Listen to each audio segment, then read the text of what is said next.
și masala și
So maybe we can start now, Professor? Yeah, I think so. Yes. So good morning, good evening, and good afternoon to the people from different parts of the world. Dr. Sachin, I welcome you all on behalf of ACNS YNS committee and ACNS and on behalf of Professor Yokato for this today's educational webinar conducted by ACNS YNS committee. So we conduct these webinars on every second and fourth Sunday at this time. And this time particularly, we are doing it in collaboration with South America, Caribbean countries, and Afghanistan. And today we have two distinguished speakers, Professor Ali Sultan from USA, who is Chief Division of Vascular and Vascular Neurosurgery at Brigham and Women's Associate Professor at Harvard Medical School, and Professor Raghunath Kandasamy. I've met him frequently, quite often in different conferences in Malaysia. And he's a neurosurgeon at the Greenwich, Kuala Lumpur, and Secretary of the Asian Neurosurgical Society, and a young dynamic neurosurgeon from Dominican Republic, Dr. Newgerling. Along with that, we have our chief patron, Professor Yoko Kato, and two chairperson, one from Latin America and one from Afghanistan. From Afghanistan, we have Professor Fawad Firzat, who is the president of Neurosurgical Society of Afghanistan, and Professor George Mura, who is the professor Department of Neurosurgery at University of Chile. Along with that, I have four moderators today from Caribbean and Latin America. Dr. Joel from Cuba, Dr. Nadia from Peru, Dr. Claudia from Colombia, and Dr. Tamara from Uruguay. I would request all the moderators, if you can briefly introduce yourself, and then we can take it from there. Dr. Tamara, are you there?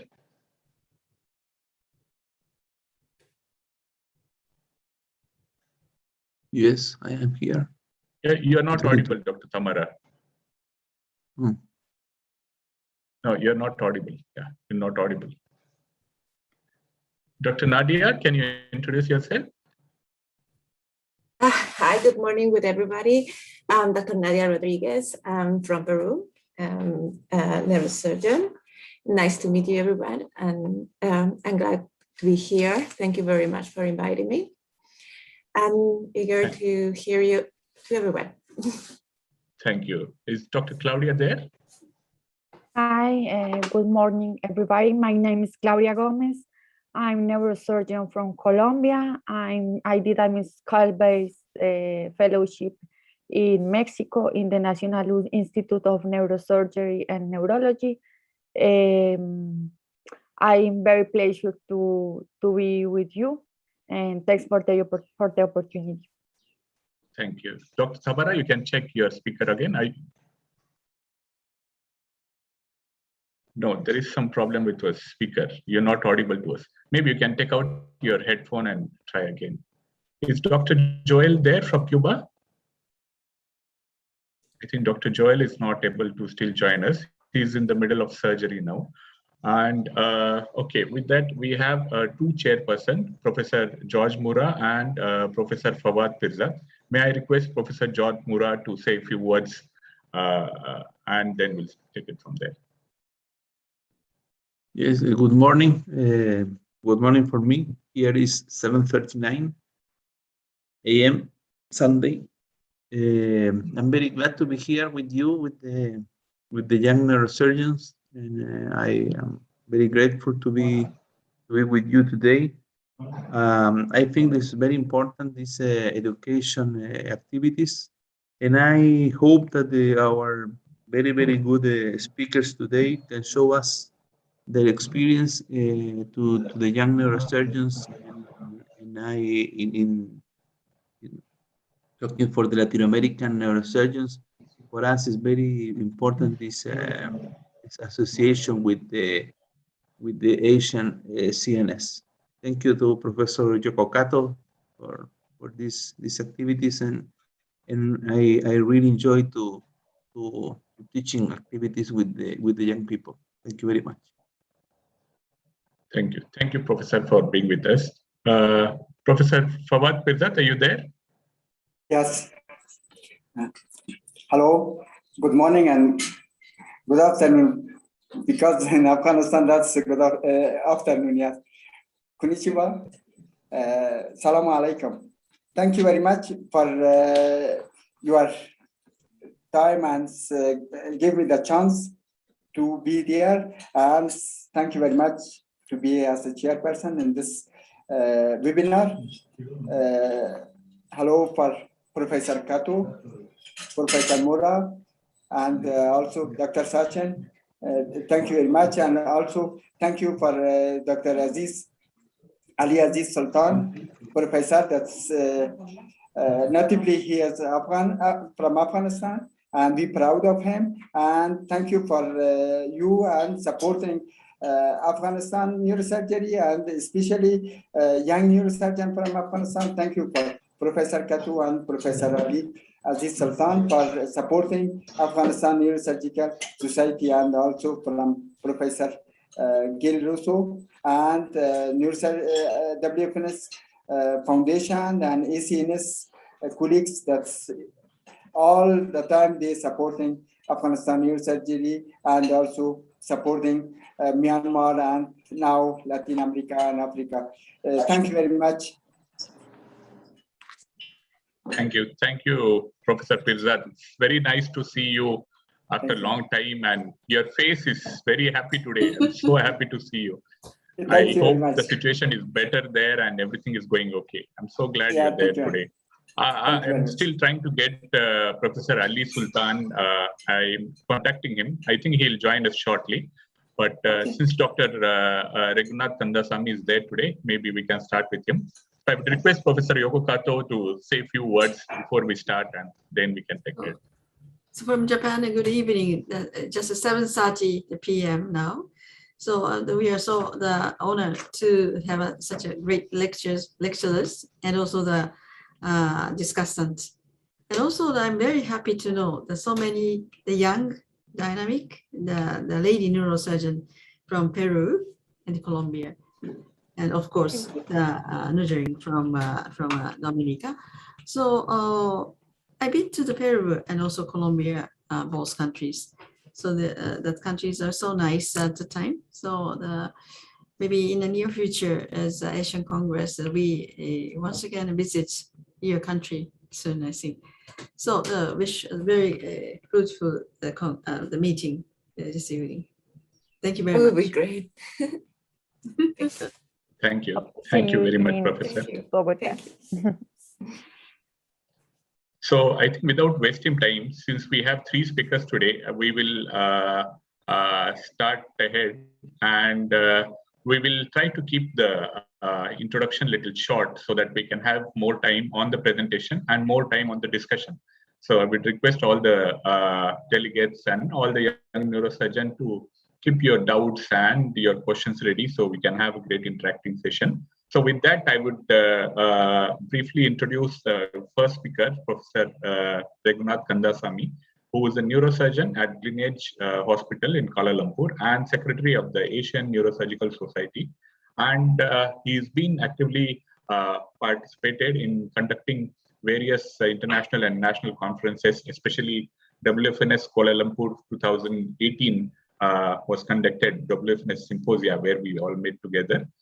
Today, he's going to talk about the supraorbital eyebrow approach, the technique and nuances, especially for the young neurosurgeons. So I would request Professor Raghunath to share your screen and start your lecture, please. Good evening, Dr. Sachin, Professor Kato, and the whole team from the YNS. Wish you all a very good evening. Thank you for this invitation. Just give me a second. I think you need to allow me to share. So I can share my screen. Yeah. Please. Yes, you can share. And everybody in the panelist list can share the screen. Let's see, just 1 second. Why am I not able to then?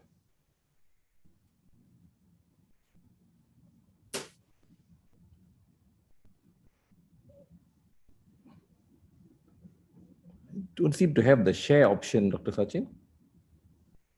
It'll be just below in the, you don't see that? Yeah, the usual button is just not there. Prashant, are you there? Okay, got Anybody it. Got from it. Yeah, I've got it. I've got it. Okay. Yes, perfect, Professor. It's visible and audible clearly. Yeah, sure. Go Fantastic. So good evening, everybody, once again. Yeah, thank you for the kind invitation, and I'm very humbled by the introduction. So this evening, without further ado, allow me to share some of my experience with the supraorbital subfrontal approach. I think a little bit of what are the little tips and tricks I've picked up while doing these approaches, and perhaps in very straightforward for the benefit of the young neurosurgeons, right? Okay. Now, if I come from Kuala Lumpur, for those of you who have not been here, since I think we have a nice cohort from South America as well, these are some of the interesting things we get in KL, and always, just an eye opener of what could be if you, one day when we are allowed to have live meetings, we'd love to have all of you come visit us. Right. This is my institution in the center of heart of Kuala Lumpur. And okay, moving on. Now, see, the concept of keyhole surgery is not new to us. When approaching frontotemporal pathological lesions, be it tumors or vascular lesions, it all started with Dandy's frontotemporal macro surgical approach. Then comes along Yazagil, who has scaled it down into the therional craniotomy, which is the essential workhorse for a lot of neurosurgical work that we do till today. And building on that, especially proponents like Penesky, Professor Penesky, who moved on to come up with this eyebrow approach, is basically taking into account the concept where using a surgical approach with a limited craniotomy to access a particular part of the brain with minimal trauma to the adjacent structures. So this essentially hinges on, I mean, this is what we used to do, or we still do somewhat, but in some cases we have been able to scale it down quite a bit. So the supraorbital approach is a minimally invasive approach, and it essentially is used for anterior cranial fossa pathological conditions and really embraces this keyhole concept. It is based on the fact that, you know, when you are dealing with deep-seated structures, the visualization that you have is exactly more, even though you don't have to have a large opening. This illustration or this slide actually shows you that. See, in a superficial large lesion, you have to open wide enough to see the whole lesion. But, you know, based on the reverse funnel principle, even with a small opening, you can, due to the visualization that you get in deep structures, it is actually easier to see. So hence why the whole supraorbital approach can be utilized so easily. Now, the surgical corridor that you see, I mean, this is an example of in a cadaveric study, the sort of structures that you can actually see with this approach. So even though it's sized only 1 or 2 centimeters, sometimes you find that, you know, the pertinent structures in that in the surgical field, such as the optic nerves, the ICA, the anterior cerebral and the middle cerebral artery, can be visualized merely by adjusting your positioning as well as rotating your microscope, right? Here's a real life image of what actually you'll see, you know, right after you retract the frontal lobe. You can see both the optic nerves, and this is a perforator supplying the sella region, the pituitary region, right? Okay, so moving on. So what are the anatomical structures that can be exposed via the supraorbital subfrontal approach? Ipsilaterally, you are able to see a lot of the vital structures has been listed here, right? And of course, by adjusting the microscope, rotating the head position, you are able to visualize midline structures like the olfactory groups and the planum, which is why this approach is utilized a lot for tumors in this area.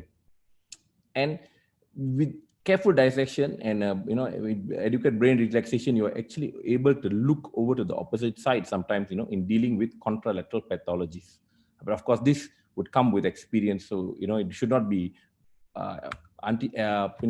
undertaken so easily. Now, what are the common indications for using the eyebrow supraorbital craniotomy? Okay. Now, pituitary adenomas, generally, I think it's by and large, a lot of the work is currently done transsphenoidally. I myself also am a proponent of transsphenoidal surgery. Occasionally, very, very occasionally, you will have tumors, you know, that have crossed the lateral tangent of the ICA, and sometimes a cranial approach may be utilized. And in those cases, I believe sometimes there may be a role. But this, I think, is not the most common one. More commoner than that are things like suprasellar craniopharyngiomas, as well as meningiomas, particularly from the tuberculum cellae or planum sphenoidale region, as well as the olfactory groove meningiomas.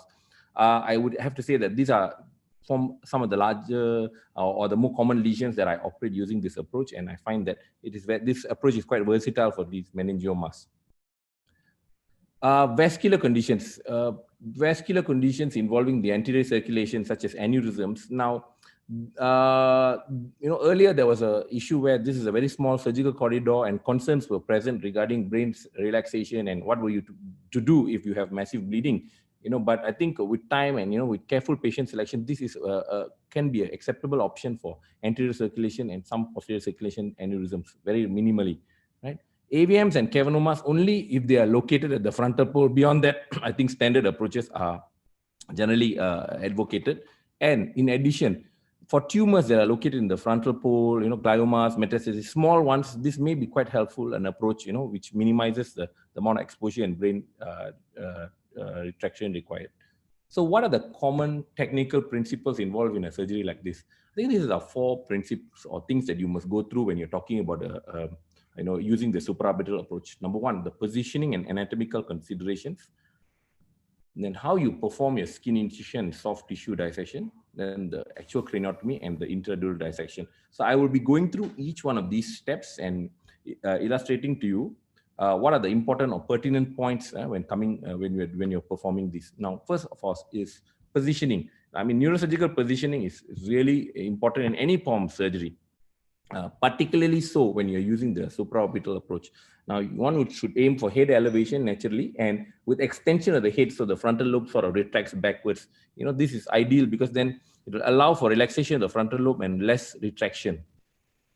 In addition, rotation of the head also is very important, and this will be dictated by the location on where the pathology they are trying to approach. If it's something more anteriorly placed, like a meningioma of the planum or an olfactory groove, then one would essentially rotate the head about 40 to 60 degrees. While if you're approaching something more posteriorly, then a 20 to 30 degree angle would be suffice. So this is an illustration of that point I'm making. Now, this is how you combine the whole thing: elevation, extension, and rotation of the head. And with the clamp in place, this is exactly how we would position a patient for a surgery like this. And you notice I've marked out the skin incision. Okay. Now, when you mark the skin incision, it says trans eyebrow. So there are variations to this approach. One is a transciliary, where you cut through directly through the brow itself, or the supraciliary modification, where the incision is made just above the eyebrow. And of course, there's a transpalpebral, but I won't be really talking about. But essentially, the first point of this, when you're cutting through somebody's eyebrow, cosmesis, of course, is naturally a concern. So the argument for using a supraciliary over a transciliary is, when you were to cut through the eyebrow proper, there will be an area where there will be hair loss, and that sometimes can contribute to a cosmetic defect. But I find that if you are cautious, especially with the use of cautery in that area, sometimes that doesn't really happen. But this is a definite concern, because cosmesis is one of the issues that we have to address when we are talking about the supraorbital approach. Now, essentially staying medial, in this illustration, you see this, the supraorbital staying, lateral to the supraorbital notch is important, because you want to prevent complications such as numbness, supraorbital numbness by virtue of injury of the supraorbital nerve. This is another one of the common complications that can take place, and caution should be taken when you're doing this. But from this illustration, you see that the incision that you're going to perform in a supraorbital approach is anything between 3 to 5 centimeters, which is very much less and faster compared to a proper craniotomy. Now, what are the muscles you will encounter once you've performed the initial epidermis and dermis opening? Here you see this illustration, you can see the orbicularis oculi. That is one of the important muscles, as well as the temporalis that we will encounter once you've opened the skin. And this portion of the soft tissue dissection is important. Now, when we are dissecting the soft tissue, it's important to avoid excessive dissection in the inferior direction, simply because it will lead to a lot of edema and swelling around the eye. So, excising the muscle and pericranium superiorly, and more of dissection upwards is important, so that you get adequate exposure, but without the whole eye swelling, puffiness that takes place. And when you're detaching the temporalis muscle, where you're going to perform your burr hole, it's also it's best done with blunt dissection. The anterior edge of the craniotomy, the anterior lateral edge of the craniotomy, is based on this burr hole that's located just below the anterior portion of the temporalis. So avoid using cautery here, simply because then there's a risk of injury to the frontal bulge of the facial nerve. So, and reduce the chances of shrinkage of the temporalis. So, I'm sharing the nuances as we go through the steps. So you have performed a skin incision, you have dissected the soft tissue, then it comes to the craniotomy proper. You perform a small burr hole, just as I explained to you, just below the anterolateral edge of the temporalis, and then you make 2 cuts. One, is, as in this illustration, is just parallel to the orbital rim, and another one is a C-shaped cut, that connects the burr hole to this incision. So with this, you get a bone flap of about 1.5 to 3 centimeters, with a height of 1 to 2 centimeters long. When I'm illustrating the cases, you'll see that even though this opening is quite small, it gives you a lot of exposure. Right. So once you have removed the initial bone flap, this particular step is rather important. Drilling of the inner table, right? Especially this orbital bar, the inner part of the orbital bar, because it will impede your direct vision and trajectory to your lesion, which is deep inside. So you do not drill on the superficial part of the bone, because then it will lead to a cosmetic defect. But the inner bar has to be drilled off and thinned off to give you the right trajectory for this approach. If not, you're going to struggle. right? So this is another illustration of that, how the craniotomy can be done in a cadaver. And you see, once the bar is drilled off, you get a nice straight view down into the structures in the, the circle release and so on. So having done the exposure, the dura typically is open in a C-shaped manner, and with just a slight amount of frontal lobe retraction initially, you can open the cisterns, and it takes you directly down to the optic chiasm and the internal carotid artery. And of course, reconstruction is, once you have done, depending on the pathology, I will show you what is done inside, but just a point on reconstruction. Now, a replacement of the bone with a snug fit and ideally with plates and screws is important. If you don't pay attention to this, there would be a significant cosmetic defect, and this can be a hindrance to patients to being agreeable to this procedure. And if you have the options of burr hole covers or small pieces of titanium to cover the lateral defect, it can be utilized, although there is the issue of cost effectiveness in some parts of the world. So, but I think the most important thing is ensuring the bone is snugly fit, especially the anterior portion, so that that's where the most prominent defect can be seen. So this shows you actually slightly not snug fit, and this can lead to cosmetic issues. Okay. So in general, I've sort of just illustrated the common steps in a supraorbital craniotomy first, just for the benefit of the young neurosurgeons. And one of the issues when you're doing this craniotomy is, how do you handle the frontal air sinus? Now, you have to be aware. I won't use the word beware, but rather be aware of a large frontal sinus. Because if you don't meticulously pack and cranialize the sinus in this approach, it can lead to CSF leak and infections, and can be troublesome. Although there are some authors or some neurosurgeons who find that a very large frontal sinus is contraindication, I would say unless it's extremely large, you usually can sort of seal it off with wax and cranialize it. And if you just have to make sure you're meticulous about it. Right. So a quick core summary of the tips and tricks in just doing this thing. Now, number one, remember, pre-op planning and positioning is very vital. Depending on your pathology, you need to make sure that you place the patient correctly, because if not, you're not going to get the right trajectory towards your lesion. Care during your skin flap and skin incision opening and dissection, that will reduce the soft tissue swelling, will reduce things like numbness, injury to the facial branch, and so on and so forth. Now, careful placement of your burr hole and trying to avoid durotomy during bone opening, because in this region, the dura is rather thin, and if you're not careful, reconstructing the dura can be a challenge, right? And depending on the type of pathology that you use, achieving brain relaxation is very important for you to be able to get a view inside. So you will find in some of the illustrated cases I'm going to show you, one of the tricks that I utilize is the moment you're in, rather than going after the lesion, try to quickly get access to the cisterns and drain some CSF. I think this is a common principle in any form of neurological surgery. In addition, sometimes I have used the lumbar drain in very large tumors, but I've moved away from that practice at present.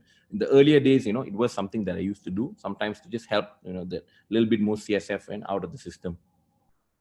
And of course, selective retractor use. This sometimes you may need to use a little bit of a retractor in the initial stages, but usually with good brain positioning, as the frontal lobe falls back and you achieve more and more tumor removal, or CSF drainage, that becomes less necessary.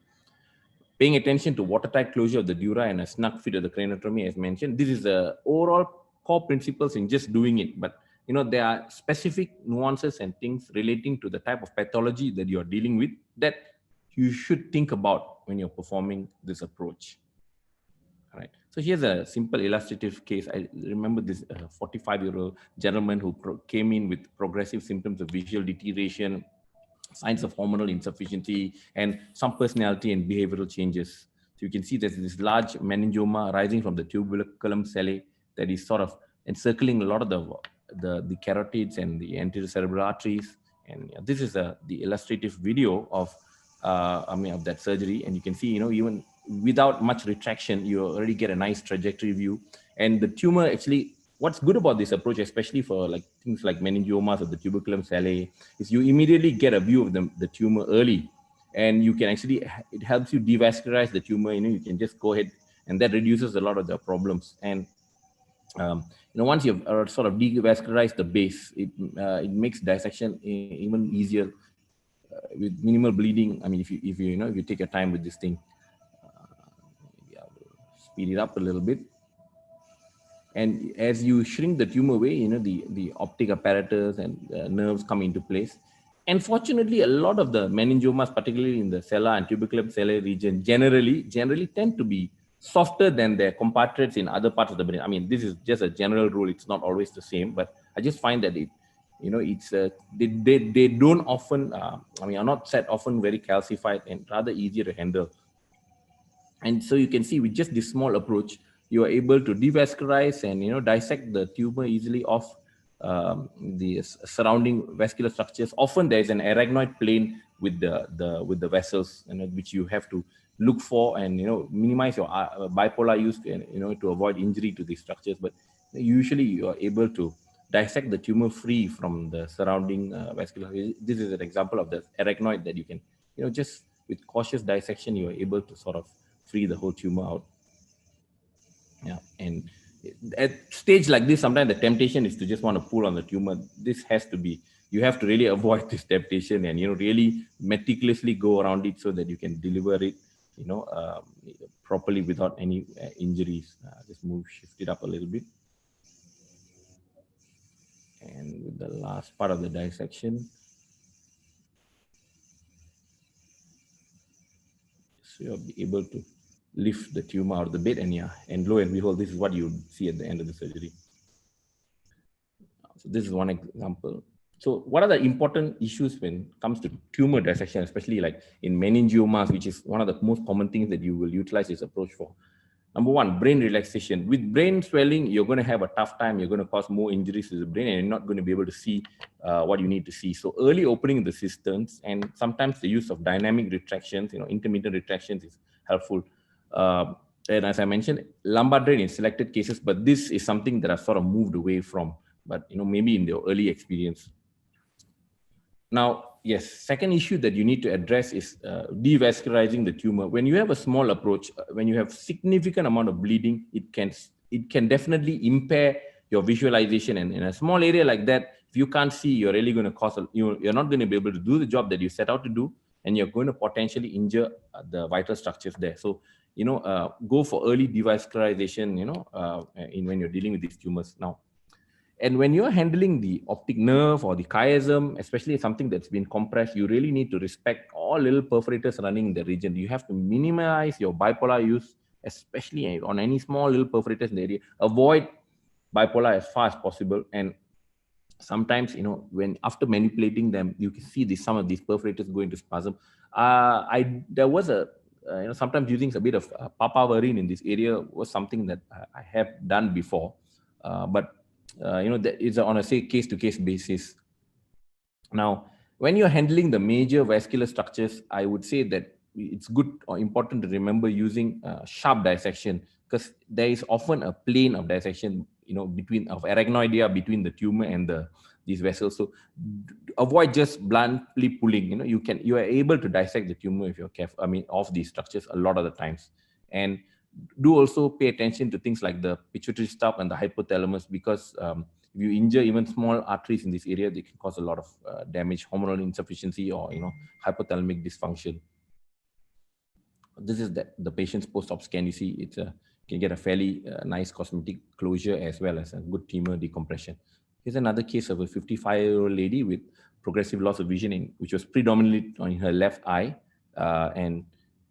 and you can see she also has a large tuberculum cellae meningioma. What is different here in this case is it's extending anteriorly, and there's a significant part within the sella, which, of course, endoscopic removal is another option in this case. But and she was also considered a candidate for supraorbital approach. And here you can see the video. Initially, once you've exposed the brain, the olfactory nerve comes into view, and just underneath the brain that's been detected, the tumor is already visible. And going back to the same principles that I just told you about, work to devascularize the tumor first, and then slowly you're able to shrink it down and shift it, dissect it off, the optic nerve, which you can see it's quite adherent to, but yes, there is definitely a plane when if you're careful. And here, I'm dissecting the tumor of the internal carotid artery, and you can see the dissection plane using sharp dissection, as I've mentioned.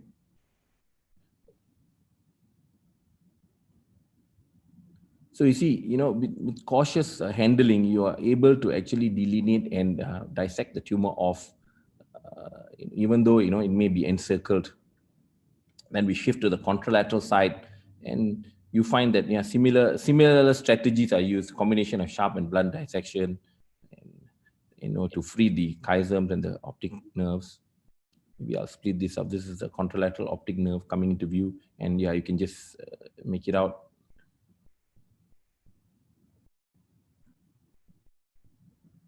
Yeah, and just so you see, once the major bulk is taken up, the tumor can be further debulked, and you can actually flip the portion going into the cellar region, with some assistance, and it can be actually removed quite well. Right. So this is what you get at the end of the procedure. See, you get such good visualization and post-operatively.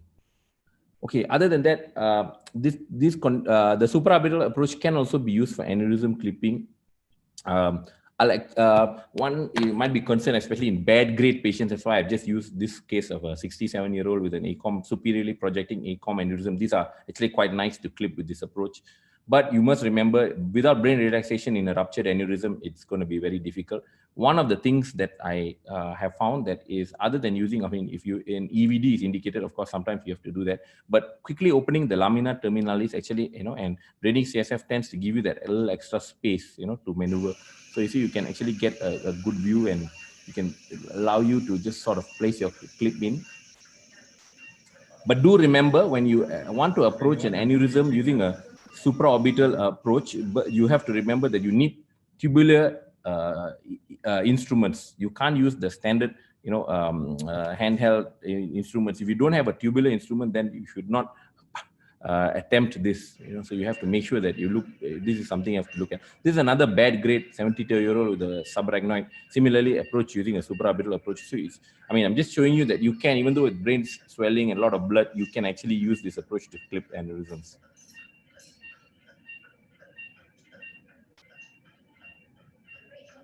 All right.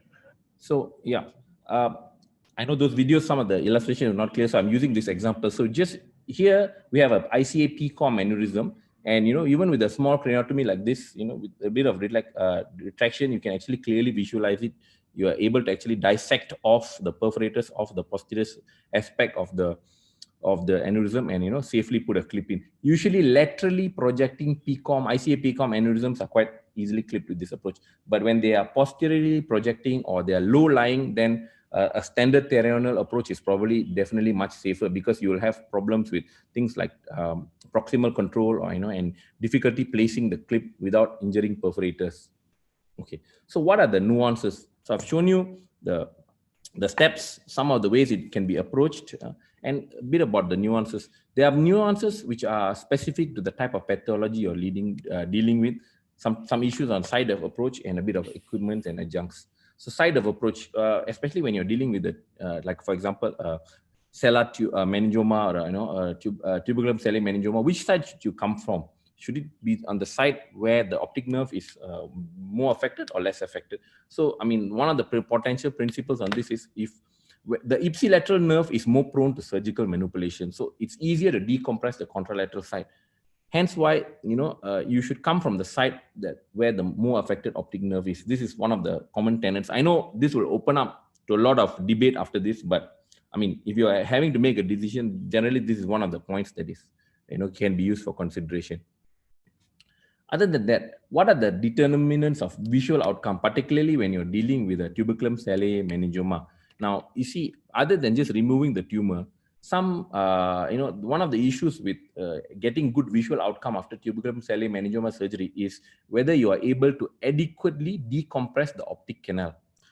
And one of the challenges which were previously mentioned to be related to this approach is it's not easy to decompress the optic canal from a supraorbital approach.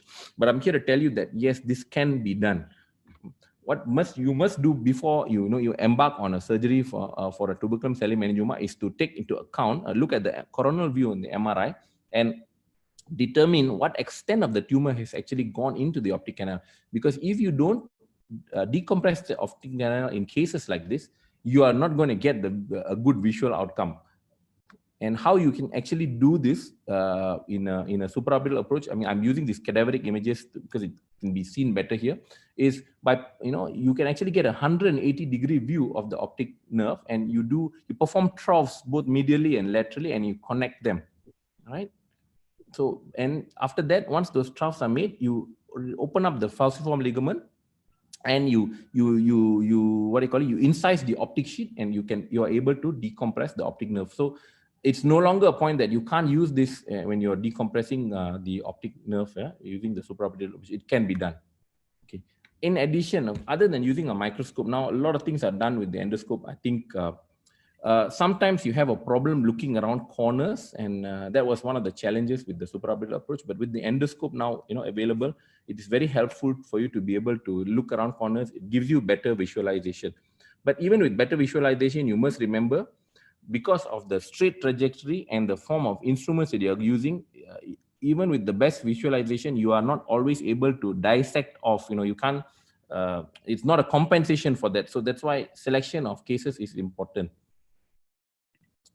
Okay, here's, I've shown you some of the nuances, and here's, of course, we always have to talk about the lessons learned. So this patient was a 52-year-old lady with a rather large tumor. And, she was already sort of semi-conscious and blind in both eyes by the time she came to us. And, I had to do it in a rather emergent condition. There's a large tumor with a lot of edema. I used the supraorbital approach. One might question that it was a very big approach, but due to retraction, she developed, she had a slow recovery of a GCS, some dysphasia, but she did eventually recover, which taught me sometimes to step back, as this was in the early stage of starting to do this approach. Sometimes when you have a very large tumor with a lot of compression, perhaps a conventional approach is better, especially with the challenge of brain retraction, right? Now, for beginners deciding on using their approach, this should be part of the armamentarium of a skull-based surgeon. Even though you are trained in endoscopy, which is also something I'm trained in, I think it's good to have a versatile, choice of approaches at your hand, so that you can, tailor make the approach to the condition. But of course, with all things, there is a learning curve. There are some technical nuances. What you can do is you can start with a bigger skin incision, and then you move to a smaller bone opening. This is what I think even I did, slightly big skin incision, but you make a small bone opening, because you know that in case you have to extend, you can, but then you move on and be specific to the pathology. Don't just apply it in everything that comes along. So when not to use this approach? Now, excessively large lesions with issues of brain swelling, it's not absolute, but as the lesson was learned, I think it's fair for me to say this. Now, lesions with significant extension into the nasal cavity, sometimes it's difficult to adequately reconstruct, and you're going to have problems with CSF leak. So this may be used, either you have to just go conventionally, or you combine it with an endoscopic approach. I think that would be a good in-between. Hence, you get the minimally invasive approach. At the same time, you are able to adequately reconstruct and seal the defects in the base. When you're dealing with aneurysms, particularly when you start off, please remember that with difficult configurations such as a low-lying short or a short ICA, a posterior projecting IC aneurysm, it's really not a good idea, because you will have challenges in placing your clip. You will not be able to dissect the perforators off. Especially this when you're starting out. So, probably a conventional approach is better in this case. And of course, give yourself time. Learning curve issues are always a part of the problem sometimes. So just take it step by step, do some cadaveric work, familiarize yourself with the anatomy first, and then, move forward from there. So in conclusion, I think this is a good approach, versatile MIS approach. Not only for tuberculum meningomas, in various other anterior cranial pathologies. It's a direct pathway. It can be used to tackle lesions with lateral extension, and vascular encasement, sometimes better than endoscopic approach, because you can actually dissect bimanually off the structures. Smaller but effective craniotomy size with careful technique, relaxation and brain retraction, helps to counter problems caused by the traditional transcranial approach. Right? I think I don't want to overshoot the time that is allocated to me. I thank the organizers, and say we stand on the shoulders of our teachers. Right? And thank you. Thank you. Thank you very much, Professor Raghunath. I think that was one of the exemplary lecture, I would say, for the young neurosurgeon. You have very minutely mentioned all the tips and tricks and each nuances very clearly where all the steps can go wrong for the young neurosurgeon when you start this particular approach. I would make a small change in our protocol. I would request you to be with us for another 20 minutes because there are a lot of questions and we'll start with the questions now. Our another speaker will have to go on very long. Can that be done, Professor? Okay, sure. Yes. So just another 20 minutes. Allow Sure, Professor Ali Sultan also to present, and then let's get us all the questions at once. So yes, can you stop screen share, Professor? Yes, I'll do that. Sure. Yes. So without wasting time, we'll go ahead with our second speaker, and then we'll come back with the question because there are a lot of questions. I've got a lot of messages that everybody wants to ask questions. So allow me to quickly introduce our next speaker, very small introduction, and we'll focus more on the discussion and topic. So our next speaker, I am very, very glad to introduce our next speaker, Professor Ali Sultan, who is the Chief Division of Vascular and Endovascular Neurosurgery at Brigham and Women's Hospital, and Associate Professor at Harvard Medical School. And he's basically from Afghanistan. And today we have this webinar, which is dedicated for the training of young neurosurgeons in Afghanistan and South America and Caribbean. So I'm definitely sure that he will be very, very happy to be a sort of mentor for all the young neurosurgeons across Afghanistan and to teach them or to give them the tips and tricks in the cerebrovascular and endovascular surgery. So over to you, Professor Ali Sultan. You can share your screen and start your presentation. Sachin, thank you, my brother, for that kind introduction. I apologize for being late. My timing was a little bit off. I would like to thank this organization, Professor Kato, for just the kindness, the generosity, and the help in starting an educational platform, which I think is the key to everything. At least it was for me. When the mind is opened, opportunity follows. So thank you so much. I work at privileged enough, thank God, to work at one of the leading institutions in the world concerned with medicine and education. I work at the hospital where Harvey Cushing started and walked the same halls in Boston, Massachusetts. As Sachin mentioned, I'm originally from a beautiful country, Afghanistan. This is my parents a little bit before I was born. My mother and father are both doctors in Afghanistan, sitting in a park before the Russian invasion. I was 6 years old when this happened, and millions of Afghans were killed, and I was one of the lucky ones. And a beautiful, beautiful country where in our culture in Afghanistan, it's very, very hospitable. You come into somebody's house and the house is yours. You know, it's a culture of hospitality, kindness, and compassion. And this has been turned upside down with a war that's gone on for 40 years. This is the day before we escaped, and some paintings when I was a child. But the story isn't just about me, but the road that life has put me in, and the different challenges and the different things that have come also builds philosophy of how to interact with people. When you have left from one country to another country to another country, or you're raised in a challenging environment, these challenges can actually teach you ways of handling and being with people. And I'm going to translate a little bit of that into what has given an Afghan kid who grew in poverty to be at a Harvard institution. And it has nothing to do with my intellect. It probably has to do with what I learned as a human being in this path. And this lecture is geared towards the young people, that the challenges in your life is important. I will start with my trek in neurosurgery. So for me, this is going from Afghanistan to Pakistan, or going from Pakistan to Germany, or Germany to the US.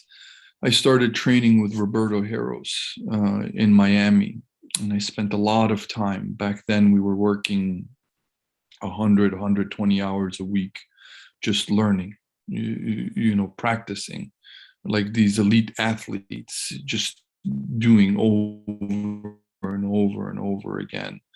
And then from Miami, I went to Barrow and learned from this gentleman, Robert Spetzler, who is, these are people that are icons in our field. But more than icons, these are people that have had their own challenges, that have pushed beyond their own challenges, and that are good people that are interested not only in the best of neurosurgery, but also in teaching and helping. The leaders in our field are very, very good people. And also studying. Every morning, this man, Roberto Heros, at 7 in.the morning would teach history of neurosurgery, cases, and so forth.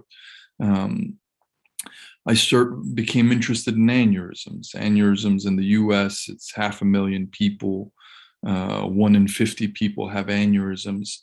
And as you know, when an aneurysm ruptures, the risk of death is 50% immediately. The other 50% that come to the hospital, the risk of leaving the hospital is very low. 30% do well, 30% die, and 30% are debilitated. Surgical clipping was really revolutionized when the microscope was brought in. And as you know, you have these different approaches depending on where the aneurysm is located. But essentially, all of these approaches are done in a very, very careful manner. Splitting the fissure, you see the frontal lobe on the right and the temporal lobe on the left. And really small dissections, very careful, millimeter by millimeter, opening the sylvian fissure, identifying the structures underneath, the MCA branches, following this beautiful road. I'm in practice for 15 years now, and the other day we clipped an aneurysm, and at nighttime when I'm sleeping, it's almost like a meditation. You visualize yourself going through the fissure and doing these things. It's calming for the mind. And then optic nerve, getting down, and you see this is an aneurysm that actually had some coils in it. But identifying the neck of the aneurysm, this is an aneurysm that had recanalized, and this is a clip that goes across the neck. So aneurysm surgery, the techniques and so forth, has been fairly static, but refining with microscopes and so forth. And out of nowhere, in the mid-90s, the radiologists in coiling came across. And coiling was born essentially as a way to supplement cases that couldn't be operated, like the bad grade hemorrhages, the poor grade that you didn't want to take into surgery. But it also caused this controversy. It was almost like a cultural shift. So now you're a radiologist, a neurosurgeon, and somebody else is coming to take away your cases. So it creates this war almost, this back and forth. Oh, I can do it, you can do it, and so forth. But this is how endovascular started. It's catheter-based systems, taking a catheter inside the aneurysm and depositing coils. And when I was young, my mentor, Roberto Harrow, said, you should also train in endovascular. So during my residency, I was able to learn from one of the leading radiologists in the world, I.J. Waklu, a guy from Kashmir, who was trained in Germany and then was in Miami, learned coiling. But the field became very controversial, and it became very us versus them. And so instead of engaging in this us versus them battle, it's something I had to do all the time. In every country that I left, I had to assimilate, So I started to learn how to do endovascular, and I learned from the radiologist, and I combined some of my previous teachers' philosophies in open surgery and endovascular. And then endovascular just completely took off because it's very, very based on technology. And initially, this is how it was, where here's an aneurysm with a basilar. This is one of the first cases I did. And in order to keep the coils in, we use these two balloons because it's a wide neck aneurysm, so that the coils wouldn't fall out. And then early 2007, something like that, the stents came around, and we could then now take even more aneurysms. And then this material came around. This is Onic Onyx. It was actually invented in Japan. But this material, you could now take an aneurysm like this. This is a very large cavernous aneurysm with a woman with a new onset palsy, 6 nerve palsy. But you could take an aneurysm like this and literally cast the entire thing. This is probably not the right thing because the poor woman's cranial nerve palsy became permanent. I didn't help her. I heard, yes, the aneurysm is gone, but I put more of a mass effect there. But my point is that technology in endovascular kept advancing. And then this device came around. This is my mentor, Waklu, invented this. This is a flow diverter. And all of a sudden, a procedure that may take multiple hours and so forth, like a ophthalmic aneurysm or a large aneurysm that may need a bypass, can now be bypassed internally, meaning you take this stent, you put across the neck of an aneurysm,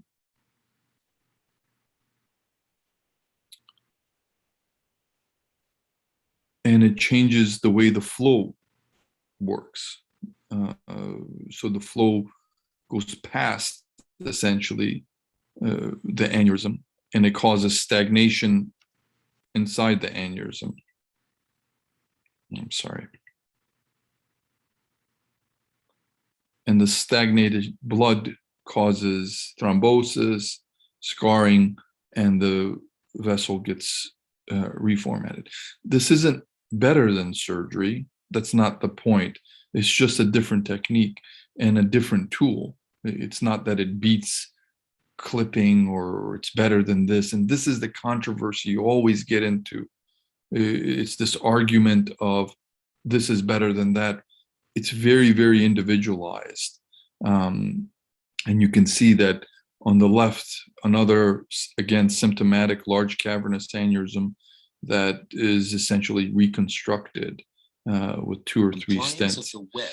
This is the newest device that came around, and this is a flow diverting intrasaccular device, and this actually goes inside the aneurysm through a catheter, like a basilar tip, and literally takes a procedure that was very, very long and quickly has a quick solution, like basilar aneurysms. It seems to be the most revolutionary thing, but I've had some issues with recanalization, but that's beyond the topic.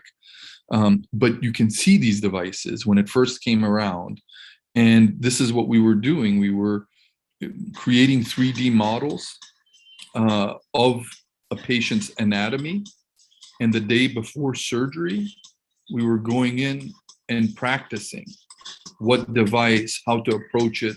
So this is the anatomy from the CTA of the patient that we were going to operate on the next day.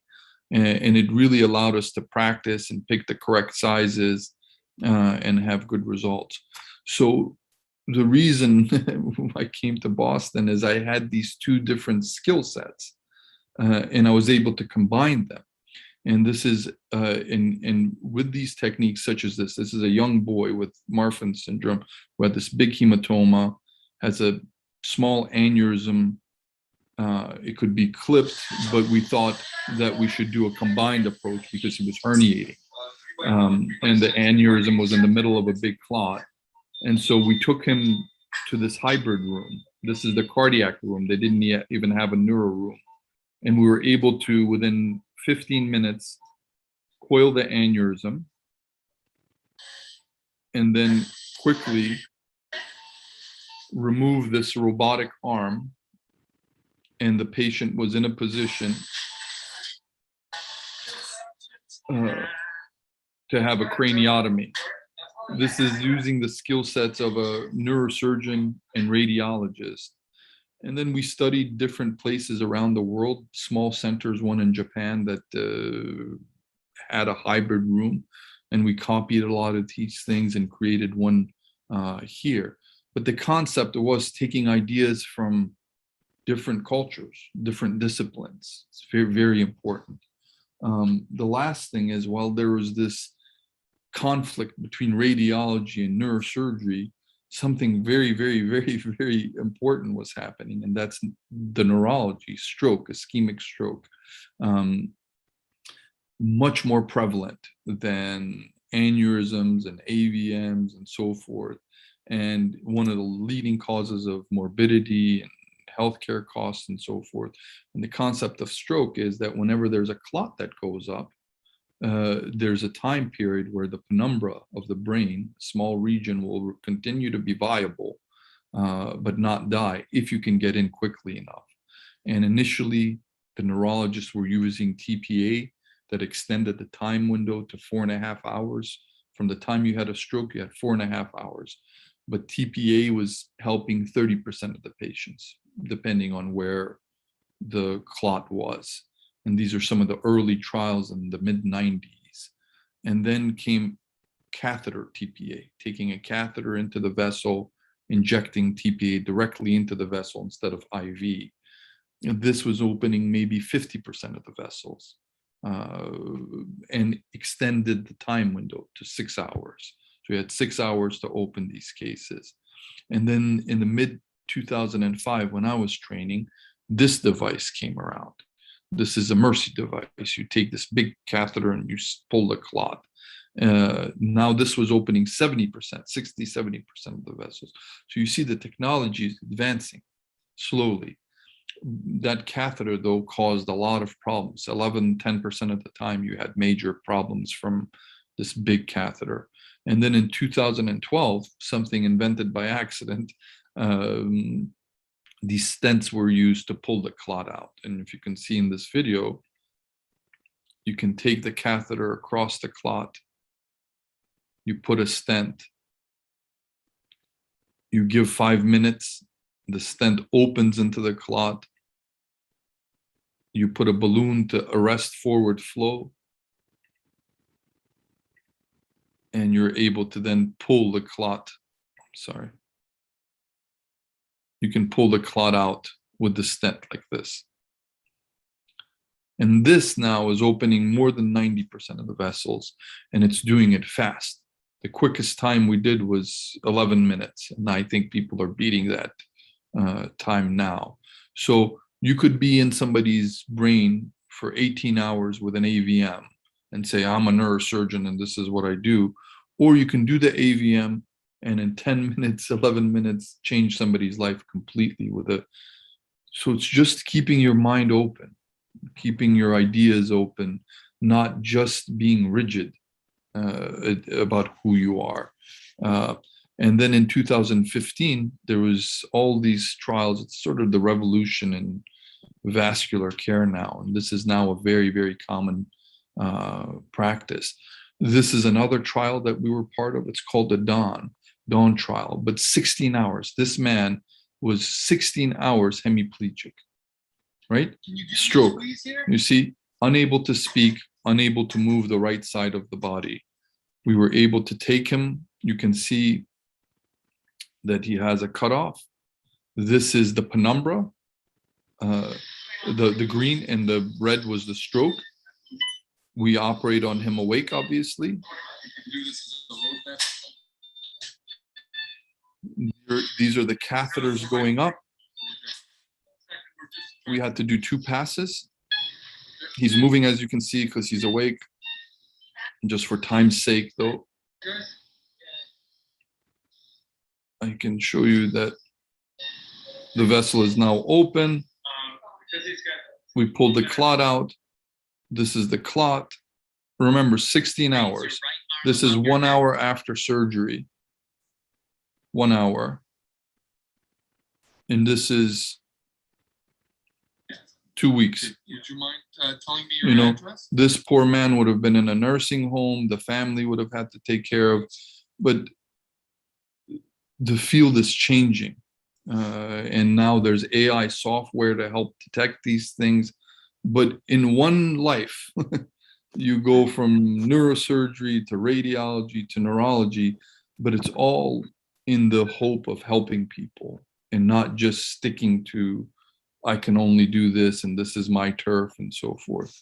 So these concepts of innovation, of open-mindedness, is very, very important. It's the things that they teach at the top engineering schools, and it allows you to stay relevant and cutting edge.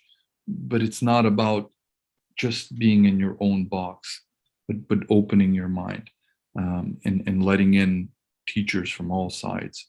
Thank you very much. Thank you very much, Professor Ali Sultan. I must say that it was very, very impressive talk. You have not only shown how the endovascular and cerebrovascular surgery has evolved over the time, but in your talk, we could actually see how you as a person from childhood has evolved with those obstacles and it's reached this level. It's definitely an exemplary and inspiring to each and every young neurosurgeon. We learn a lot from your talk. So with these 2 talks, I would request our chairperson, initially Professor George Mura, to make few comments about both the supraorbital approach and about the cerebrovascular and endovascular surgery. Your comments, Professor. Yes, thank you very much. We were witness of a very good talkings. And the first one about the eyebrow approach, I agree completely with the doctor who present that the advantages and some problems of the approach, mainly the CSF leak when you have the frontal sinus. And that's why we use this approach, but we use the mini-peniana approach as well. An approach developed first for Spitzler in 2007, the BNI, and now we apply in the extradural route to treat tumors and paraclinal aneurysms and complex pathology. The eyebrow approach is a very good approach. We have as well the supraorbital bigger approach developed for Yuha. And I think that the neurosurgeons must apply the keyhole concepts in order to be versatile in the treatment of different pathologies. The second lecture, very interesting, from Dr. Sultan, that I knew him already. And I think that I completely agree with him that we must be fluid as neurosurgeons. And the other thing is that the neurosurgery is changing. And I agree completely with him that the stroke is the future. The stroke, the numbers are so huge that it's impossible to be neglected in the approach of this kind of pathology. We talk every day about the aneurysms, the AVMs, but when we think about the stroke, it's 100 or 200 more cases. And then it's very important that the neurosurgeons must be a part in the treatment of the stroke. I think the main problem today with the stroke is the treatment is take over for the neurologist and the radiologist. And sometimes the neurosurgeons only came to the decompressive cranectomy after 2 or 3 days after the initiation of the clinical compromise of the patient. And as Dr. Sultan shows, the neurosurgeons, we can offer to the patients everything, all the package. We can offer the endovascular treatment. We can offer if everything failed, the microsurgical thrombectomy. We can offer the bypass surgery, the first generation or low flow bypass, for example. And even if everything failed, we can offer to the patient the decompressive cranectomy. And then it's important that the neurosurgeons, mainly the young neurosurgeons, understand that everything is about the same. To be a good microsurgeon, to be a good endovascular surgeon in order to treat the patients. It's the same concept that we apply in the skull-base surgery. In the skull-base surgery, the surgeon must be implied in the treatment of endoscopy, microsurgery, keyhole surgery, plastic surgery, everything are tools. And the most important thing is the mind and the hands of the neurosurgeon that have to be versatile as the neurosurgery is today. I think that the lecture of Dr. Sultan show us the future of cerebrovascular neurosurgery. And thank you very much for that. Thank you, my friend. Thank you. Thank you very much, Professor, for that comment. Professor Fawad Pirzad, please, can you make some comments about the supraorbital approach and vascular and endovascular surgery, and about the status of this particular surgery is happening in Afghanistan? Please, Professor. Thank you very much. Thank you. First of all, this was nice, brilliant lectures. That's especially for Kanda Sami. Yes, Professor Kanda Sami. Sorry, Paul. And from Malaysia, I was in Malaysia, especially in Kuala Lumpur. It was nice place. I love it, and I love the way that Professor delivered his speaking and teaching. It's as we are faculties and likes to go step by step.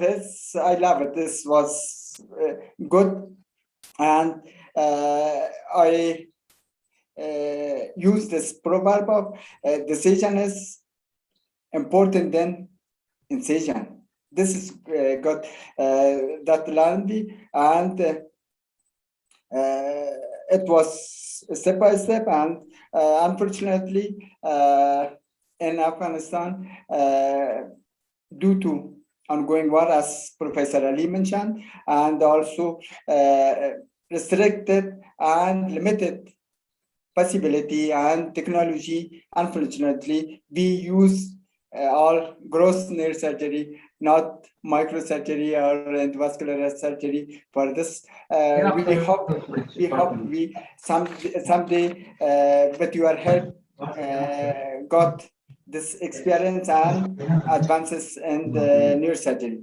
And for Professor Ali Aziz Sultan, thank you very much. Be proud of you, Dr. Ali. That's we say in our own language, that's agar saat por agar dar boz ham ashnas, that water has become unit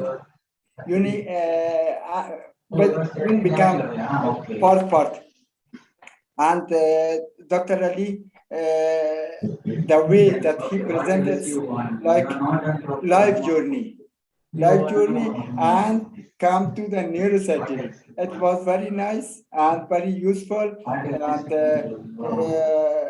just also about radiology and neurology. It's important, but unfortunately, as you mentioned, in Afghanistan, we just evacuate the hematoma, and also we do extracranial drainage system for intraventricular hemorrhage that extended from aneurysm to ventricle. We do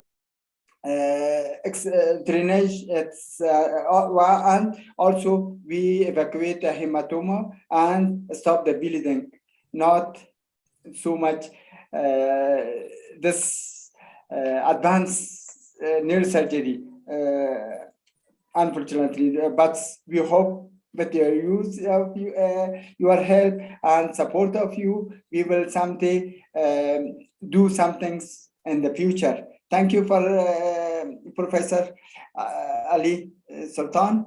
That's he's supporting all time Afghanistan neurosurgery, and you, Dr. Sachin and Professor Kato, for your help. And just two things about the Dr. Ali. That's time of operation, especially for hemorrhagic stroke, and use of extracranial drainage system. Beside this techniques you mentioned about the operation of aneurysm doing, and just for the time, and also use up sometimes that's the hemorrhage extended to ventricles. Do we need also extracranial drainage in these systems or not? Thank you for your kind words, Professor. Professor and my dear brother, who's been so good at teaching so many people, and so kind and so proud to see you all the time. As far as the timing for surgery for aneurysms, we usually do very quickly. There is literature of hyperacute, meaning as soon as they come in, you operate. Usually we wait until the next morning, but usually within a 14-hour window, just because the risk from the papers, the risk of rehemorrhage is 4% within the first 24 hours, and then 1%, 1%, and so forth. So we try to get in as soon as we possibly can. In terms of the question for an extraventricular drainage, it really depends on the patient's Hunt-Hess grading system. So when they don't have a followable exam, or there is hydrocephalus, that's when we put in. So anybody who's lethargic and so forth, Hunt-Hess grade 3 or higher, we put in EVD. We're working on fast tracking. The stroke work has to be very, very hyperacute. That you only have no time sometimes. We sometimes bring straight to the angio suite, bypassing ER, everything. So there's lessons we're learning from workflow process that is from stroke that hopefully will start to apply to aneurysms and so forth. Thank you for those questions. Good to see you. Thank you. Thank you very much. Salam. Salam. Thank you. Thank you very much, Professor Pizzaz Fawad and Professor Ali Sultan. I'm sure this is very, very emotional moment for you. In fact, I'm very emotional listening to your talk. One ideal of Afghanistan was giving a talk, and another president was chairing that talk. I mean, definitely it's an emotional moment for both of you and for me. Thank you very much. I hand over now here onward this moderator to the current moderators, Dr. Claudia, Dr. Tamara, and Dr. Nadia. Please go ahead and ask your doubts and questions. Dr. Claudia, you can go ahead. Hi, good morning. Thank you very much for both lectures. They were very illustrative. I have some questions about the supraorbital approach. I apologize if they are too much, but I try to be really concise. First of all, my experience in this approach is really short. I mean, I have done some of them in the laboratory, and a really few cases in the real life. And I would like to share some limitations that I have felt, and I would like to get some advices about them. The first limitation that I have felt is that I have felt a really narrow window and some limitation with the brain retraction. I know that doctor talk about the use of lumbar drain. I really like to use lumbar drain a lot, but I don't know if it really can help to get better brain retraction. Right. Thank you. That's a very good point that you brought up, right, about brain relaxation and the narrow surgical corridor. I think yes, the lumbar drain does help. But the one thing that I found that in my experience helps a lot is the moment you are able to get in, opening up the cisterns and draining out the CSF. That step particularly helps to achieve brain relaxation. So sometimes when you see the tumor there, the temptation is you want to go after the tumor, but the first thing to do is sometimes swing the microscope a bit laterally. You just open up the cisterns and be patient. Just let the CSF come out slowly. Sometimes we are in a rush. We open the cistern, the brain doesn't relax. You get agitated. You just have to give it a little bit of time. But I think it's not that the lumbar drain as a standalone thing helps, but I think every little, when you take out CSF, whichever way, cumulatively it does lead or help with the brain relaxation. Okay, maybe at the beginning of the procedures, I mean the first procedures, we can use the lumbar drain a lot. Personally, I like it a lot in other skull-based approaches. Mm-hmm. But the case that I did with this approach, I felt really uncomfortable. Even when I know that you talk a lot about that you are not using that now, mm-hmm. But maybe at the beginning, I mean, for some beginners like us, it would be adequate. Yes. And the second question that I have is, I don't know if you have the answer for this, but I would like to. I have not read this answer in any paper, but I have had always this question is about if there is any measure over the cella that you can go up. I mean, some measure that you can estimate before the surgery that you can reach about the height of the tumor up of the cella that you can estimate adequate for use this approach. Okay, so if I understand your question correctly, you're saying if you have a tumor that is from the cella extending supracellularly, what is the height that you can utilize? Am I correct with this question? All right. Yes, that's right. Right. Now, I mean, that is definitely always a big concern when we are using an endoscopic or an extended endoscopic approach. But for this approach actually makes it much easier for you if you have a supracellular extension, and by virtue of the trajectory you get and the opening of the lamina terminalis, I think a lot of the pathologies in that region can be addressed. However, I think if it extends beyond the foramen of Monro, it extends into the lateral ventricle, it's going to be a bit of a challenge. I would say, by and large, anything involving the anterior third ventricle is, is accessible. But superior to that, probably you might have to come from above, because usually it's a large intraventricular pathology at that point in time. I'm not sure of any classification system simply because there are so many different types of lesions in this region. So, probably the classifications are more in relation to, each individual type of tumor. There is a grading scale for tuberculum cellae meningiomas, but that is essentially in helping you decide whether you come endoscopically or transcranially, but rather than, and doesn't really dictate, what sort of cranial approach you utilize. So, yeah, I hope this helps. Okay, thanks. That's all for me. Thank you.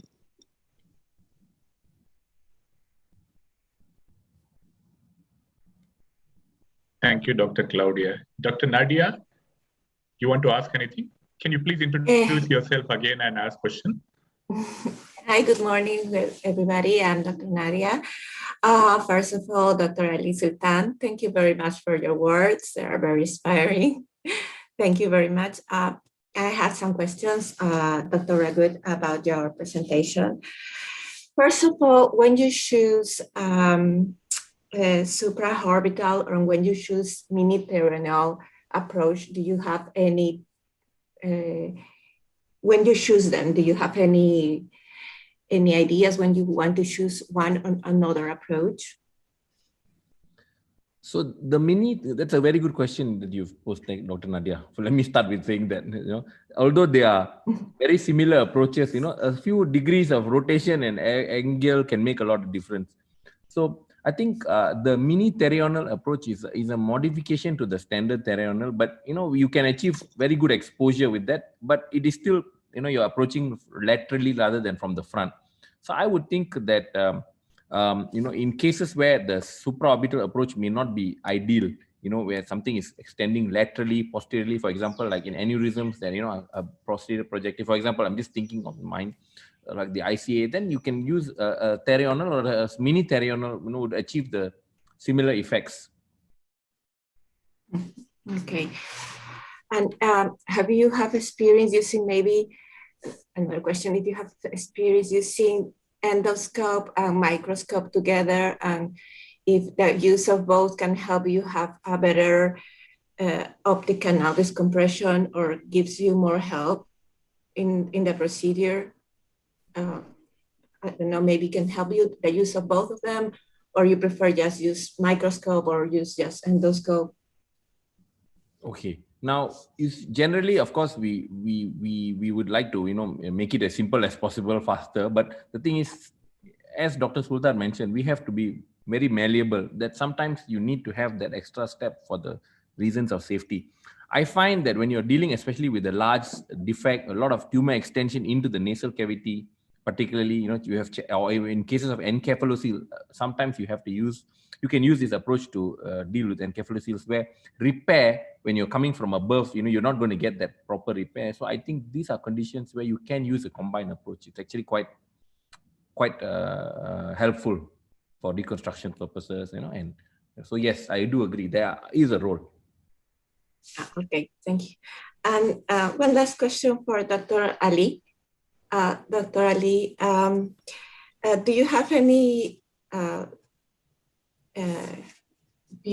treatment or something you use for prevent vasospasm when you do your procedures for these patients, especially the ones who come from emergencies and you have to do the procedures very fast?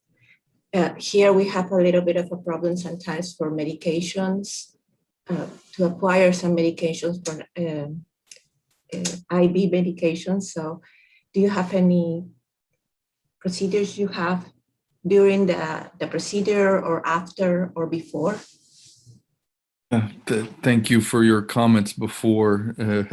I visited Peru one time to go to Machu Picchu and trekked for 5 days. It was one of the most beautiful people.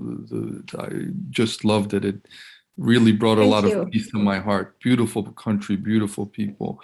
As far as vasospasm, aside from Nimetop, which is what you give for the long term, intraprocedurally, anything given is very, very short acting. So we give sometimes verapamil when we see vasospasm, but there's nothing that we're giving medication-wise to last a long period of time.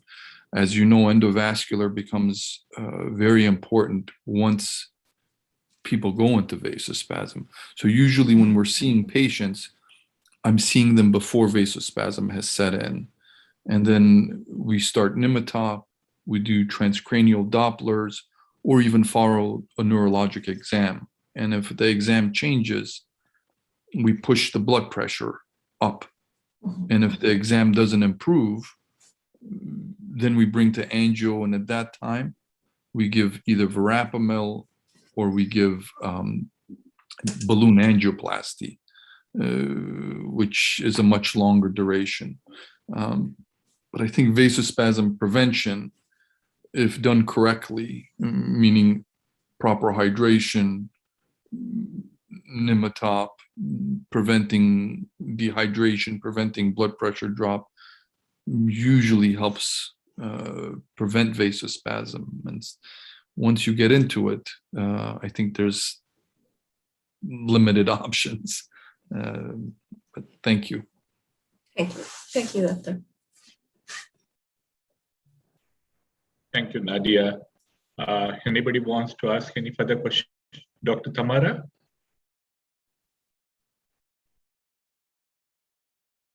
You're still not audible, Dr. Tamara. Maybe you can remove your headphone and use your computer audio itself. Hello? Yeah, it's better now. Perfect. Hello, everyone. I'm Tamara Portillo from Asunción, Paraguay. Excellent talks. Thank you very much to both. I have two questions to Dr. Kandasamy about supraorbital eyebrow approach. If I don't have craniotomy, can I do this approach? Okay, thank you, Dr. Tamara, for that question. Let me just recap. You are saying that if you don't have a craniotomy, I mean, it's a high-speed drill to. Yes. Okay. How would you be opening the bone with a giggly saw, perhaps? Giggly. Yes. Okay. While a giggly saw actually gives you a very thin bone edge, you actually don't lose a lot of bone. I would imagine it's a little bit difficult to ease that saw into there, especially to get the C-shaped cut. And you'd have to add on burr holes because it's usually a straight connection between two burr holes, right? So you won't be able to curve the superior portion. So if you do manage to do so, I would anticipate maybe there's a chance of dural laceration as well. It's a little bit challenging, and that effect is the whole issue of cosmesis, because you leave an unsightly bone mark. So a little bit challenging, but I can't admit to being an expert on using of the giggly saw. It's more of something that we have had, that checklist that I've used it before, but I will not very regularly. So yeah, I would imagine it's a bit challenging. Okay. And the other question, how do you perform frontal sinus repair? So I think part of the whole process is you have to anticipate even before you go in, looking at the CT scans particularly, because sometimes when we look at the MRI, we're only thinking about tumor, blood supply. You should sometimes step back, look at the CT brain, and look at the orientation, the size. So already your brain is already thinking before your surgery, oh, I have to have something to repair it with. So if the defect is small, I usually just exenterate all the mucosa. I pack the sinus with antibiotic coated Surgicel, and then seal it off with a bit of bone wax. That's the norm. But in a very big sinus, sometimes, that's where you have to, that's where the problem lies. It's not that easy to cover the defect. You have to, think of your options. Sometimes a bit of pericranium or muscle from somewhere, which, or a bit of fascia lata. These are very extreme cases, very rare that I have to do it. And then you pack it in and glue it off. Okay, thank you so much. Thank you. Thank you, Professor. I think that's the beauty of neurosurgery and diversity of neurosurgery. Some places, like, I've never ever used a giggly saw, and some places it's only a giggly saw. So, it's very, very difficult to evolve minimally invasive neurosurgery. First necessity or first need is this high-tech drills and micro instruments and everything. Without that, minimal invasive definitely not possible. Yes, Professor Pirzad, I can see your hand. Yes. You want to say something? Yeah, I like to say that we usually use jiggly saw and huts and barrels for drilling and doing craniotomy. We have a lot of experience with them. Thank you. it's a very fast tool, I must admit. You know, in the experienced heads, and you don't get a big defect. Yes. I think problem with the giggly saw in this supraorbital is the frontal sinus, because that's where you'll not be able to pass on your this thing. True. The frontal sinus is the problem. Yes. So, good. Interesting. Thank you for the comments and doubts by all the moderators. Anybody want to ask any question? Dr. Rihanna was there from Afghanistan. Nice to see you, Dr. Rihanna. Are you there? Dr. Javid is there. Then I can see from Dr. Yusra, Dr. Daniel Torres, Dr. Jiwa Chen is there, my friend from China. Are you there?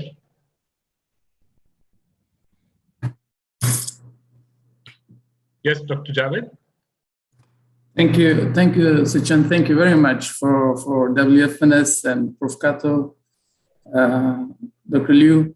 Actually, I'm here. I'm supporting both sides. Dr. Raghu, we call him Dr. Raghu not by very long names. We know him. Dr. Raghu is Malaysia. Excellent presentation, Dr. Raghu. Congratulations. That was really fantastic talk. And Prof. Sultan is a proud of Afghans, very humble persons. It was a great talk, actually. We have learned from these talks, especially I come to Dr. Raghu, actually, he just made it very fantastically in simple steps for young residents. And basically it was very practical point, basically learn from those approaches. And for Dr. Ali, I think the motion was there, the notion was there. And you have shown us basically, first of all, we have to be a good human being. And the second thing is basically you marrying of two fields, like there's a lot of controversy that you shown us in the field of neurosurgery, me, you, and who's going neuroradiology or neurosurgeon, but actually you shown that from your presentation, basically that the skill can be learned and basically we can do things, and the advantage will be there. If you're a neuroradiologist, I think from that lecture you have shown that you'll be very confidently going to coil.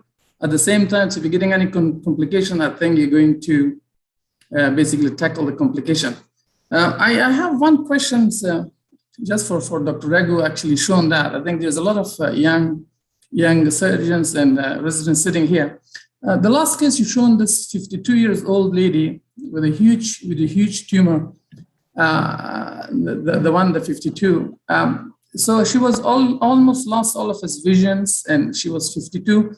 So do you think if the consultant asks this young doctor, so what will be the justification? This will be the good approach to do for that kind of cases, or you still probably go for conventional compared to go for supraorbital? In hindsight, when you have so much edema, even under normal circumstances, when there's edema, but the patient is conscious, that by removing CSF and all, you're going to be able to get some brain relaxation.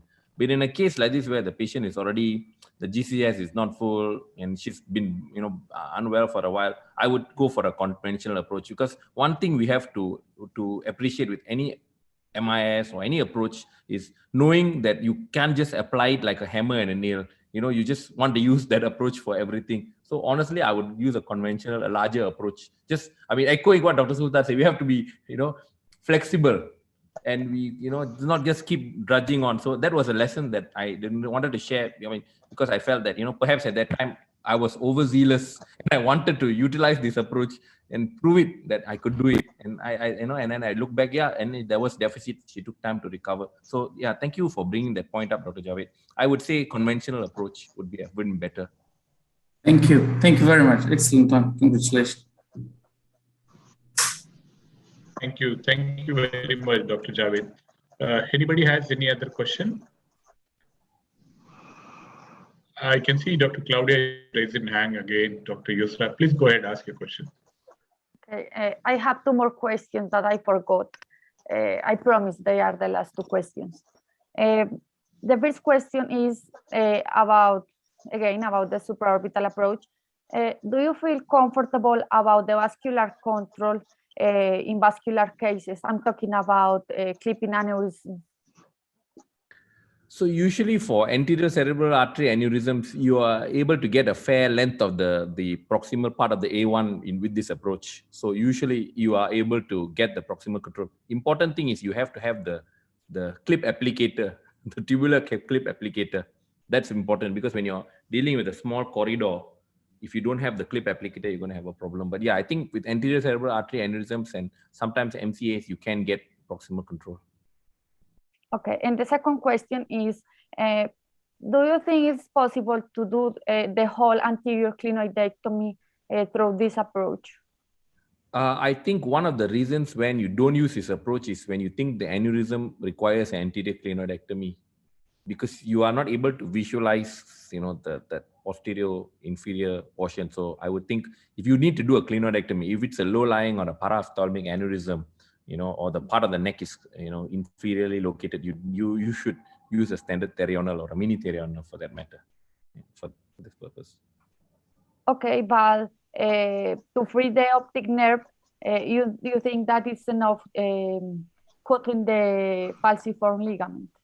Okay, so with that's this approach. Earlier on, it was argued that with this approach you're not able to do it, but actually, there's been some studies done and using a trough and just cutting out, because as long as you decompress it, and usually the tumor extension, part of the decompression, other than just opening the optic nerve, is removing that portion of tumor that's entered into the canalicular segment. So that is usually something that comes from above. So usually with this approach, especially for tuberculum cellae meningiomas, it is usually adequate. Okay, thanks. Thank you, Claudia. I can see one more hand raised. Doctor, can you introduce yourself and ask question? Hi, everyone. This is Edgar Ordóñez from Colombia. Thank you for your presentations. So there's my question already in the chat, but I was wondering, why do you prefer not to take out the orbital rim for your cases? I know that both options are possible for your supraorbital approaches, but I would like to know why do you prefer not to take out the orbital rim?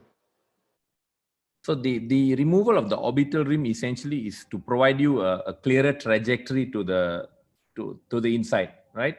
Now, the why you spare the outer portion of the orbital rim is essentially for cosmetic reasons. Once you take it out, there's always going to be a little bit more cosmetic effect. Of course, I'm not saying that cosmesis should over or supersede safety, but by and large, if you are able to drill off the inner part of the orbital bar, you get a straight trajectory using this approach, usually. And I noticed you mentioned something about removal of dura. Now, I mean, yeah, that's why, I remember what I mentioned. Usually, if the dura is very badly affected, the tumor is extended into the nasal cavity, then sometimes you have to use a combined approach to make sure you get an adequate removal. Yeah, I was just wondering, because when you go through a therional or a mini therional approach, you can see completely the medial aspect of the optic canal, as well as the tuberculum cellae dura, right? So you can take it out completely. But I don't know, when you come from below or from anterior, you cannot approach that adequately. I don't know. That's my perspective when I came there, endonasally. Like I don't have completely the view of that aspect of the dura. So the endonasal approach does have its advantage. I mean, when the discussion of whether the endonasal is the ideal or the transcranial approach, there are some other decision-making points. So I do agree with you. Yeah, especially if you have a really significant dural portion, you get a better decompression from below. But I mean, by and large, usually by just detaching the tumor off and cauterizing, the remnant or the origin from the dura, you are able to get fairly, low recurrence rates. So I think it's a very different discussion about endoscopic versus. But I think you can't be rigid about it. There are times when the endoscope does give you a better view. Yeah. Thank you. Yeah, it's just that, I don't know, I feel that there's a very clear limitation when you go from the planum sphenoidally and then you want to go down. That you cannot see exactly where is the tumor, finishing, right? Like Yes. you would like to see where the gland is separating from the tumor. The inferior extension can be a limiting factor, particularly for this. Thank you. Thank you. Thank you very much, Dr. Edgar. Dr. Edgar is from Colombia. Dr. Yusra, you want to ask anything? I can see your hand raised. Hi, Dr. Ali and Dr. Raghunath. Your presentations were very impressive. Dr. Ali, I have a question. We had a patient with anterior communicating artery aneurysm, and it ruptured twice due to some delay. So, I want to know what is the appropriate time after rupture to do the clipping? And can we go ahead with the craniotomy because there might be some brain edema during that and the brain might swell up? I just want to know.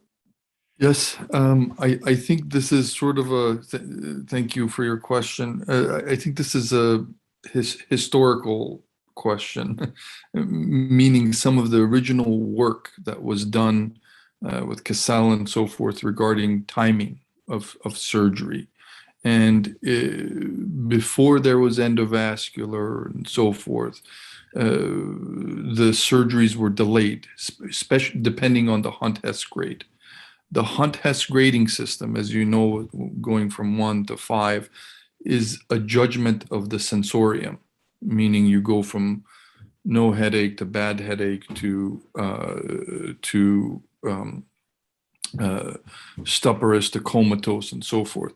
So if your patient was in a very, very, very bad comatose, essentially, and you were early on and there's no endovascular options, then people would delay the surgery. And Drake used to tell my mentor, Roberto Heros, operate around day 10, day 11, something like that from the time, if the patient is very bad grade.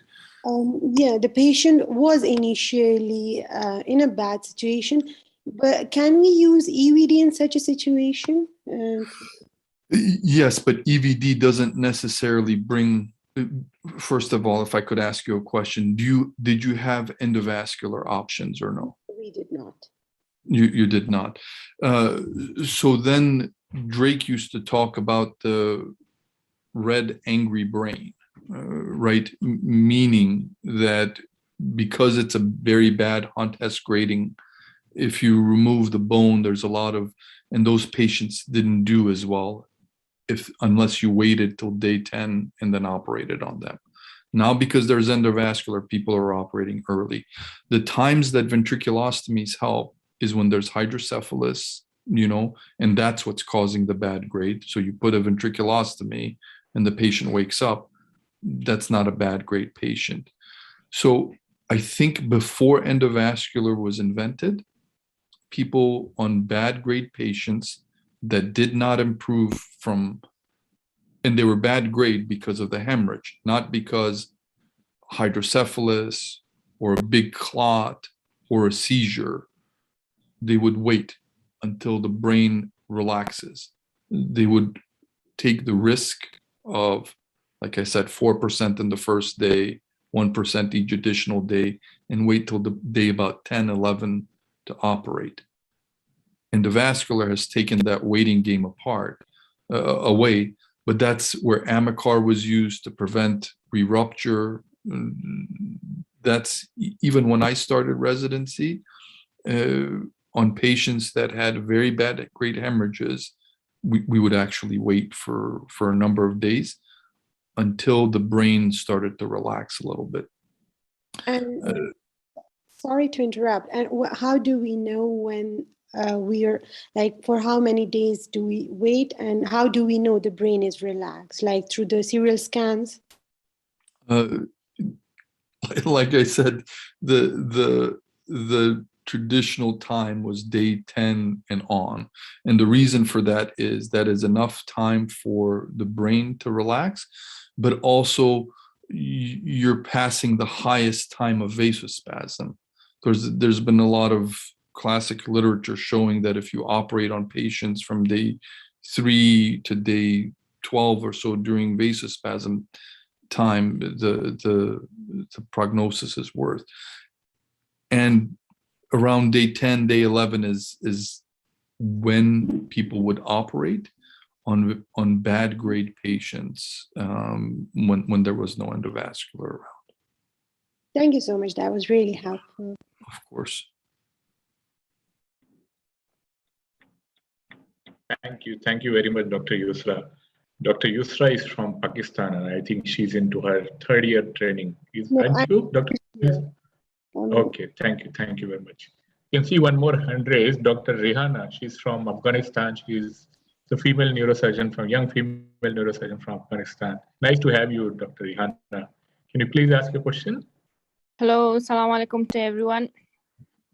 I actually don't have any question. I was just wanted to take this opportunity to thank and congratulate Professor Ali and Professor Raghunath for this wonderful presentation, especially for us young neurosurgeons, especially in a place like Afghanistan. We have a lot of cerebrovascular diseases here. Thank you so much, and a very wonderful presentation to both the professors. Thank you so much. Thank you, Dr. Rehana. It's so nice to hear from you and see your smiling face. Thank you very much. Dr. Rehana, I had the pleasure of hearing your previous lecture on pediatric trauma and so forth, and I was so proud of seeing. A lot of people don't realize this from the news and so forth, but our country is a very matriarchal country. Yeah. The strongest individuals in our countries are the women and the mothers. Certainly in my family, this was the case. So it makes me so happy to see you continuing your beautiful work. Thank you for those comments. Thank you so much. It means a lot. Thank you. Thank you very much. That's a true mentor and mentee relationship. I must agree. Thanks a lot. Any other questions from any delegates or participants? If not, I have one question each for both the faculties, and then we'll go ahead with the YNS guest speaker talk. One for Dr. Raghunath is the debatable topic. In case you have one side vision is bad, another side vision is okay. You were mentioning it's better to go from the better side vision or bad side vision. I didn't actually get that because conventionally at my institute, we always go from the good side vision in order to give a chance or the better chance to that particular eye to improve the vision. Those side which is already atrophied, we generally don't try to be more aggressive on that.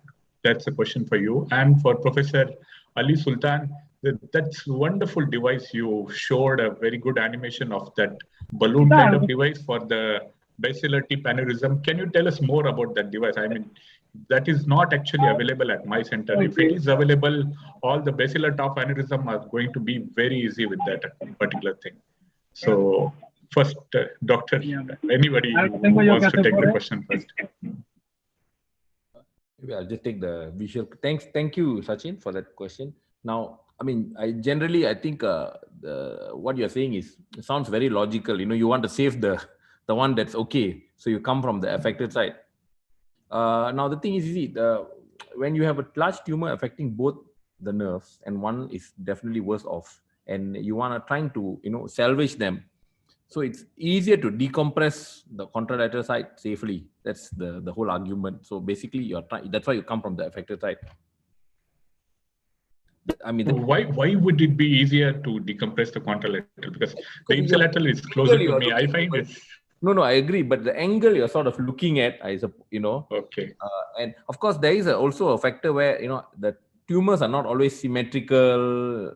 That is also there sometimes where, you know, we have to change our approach. But if it's a nice central thing, it's actually easier to sort of pull off the tumor, and you tend to manipulate it less. You know, when you are retracting, there's a component of when you retract on the same side, you know, with a optic nerve that is compressed with, you know, already lacking in blood supply, and you are, okay, whatever happens, in order to take out the tumor, you have to dissect. So that's, I suppose that's the logic. But I know we can debate this. This is one of topics that, you know, depending on what perspective you take, it can be. But yeah, I think this is one of the guiding principles. But it's not. You know, sometimes you have to tailor make it to the case.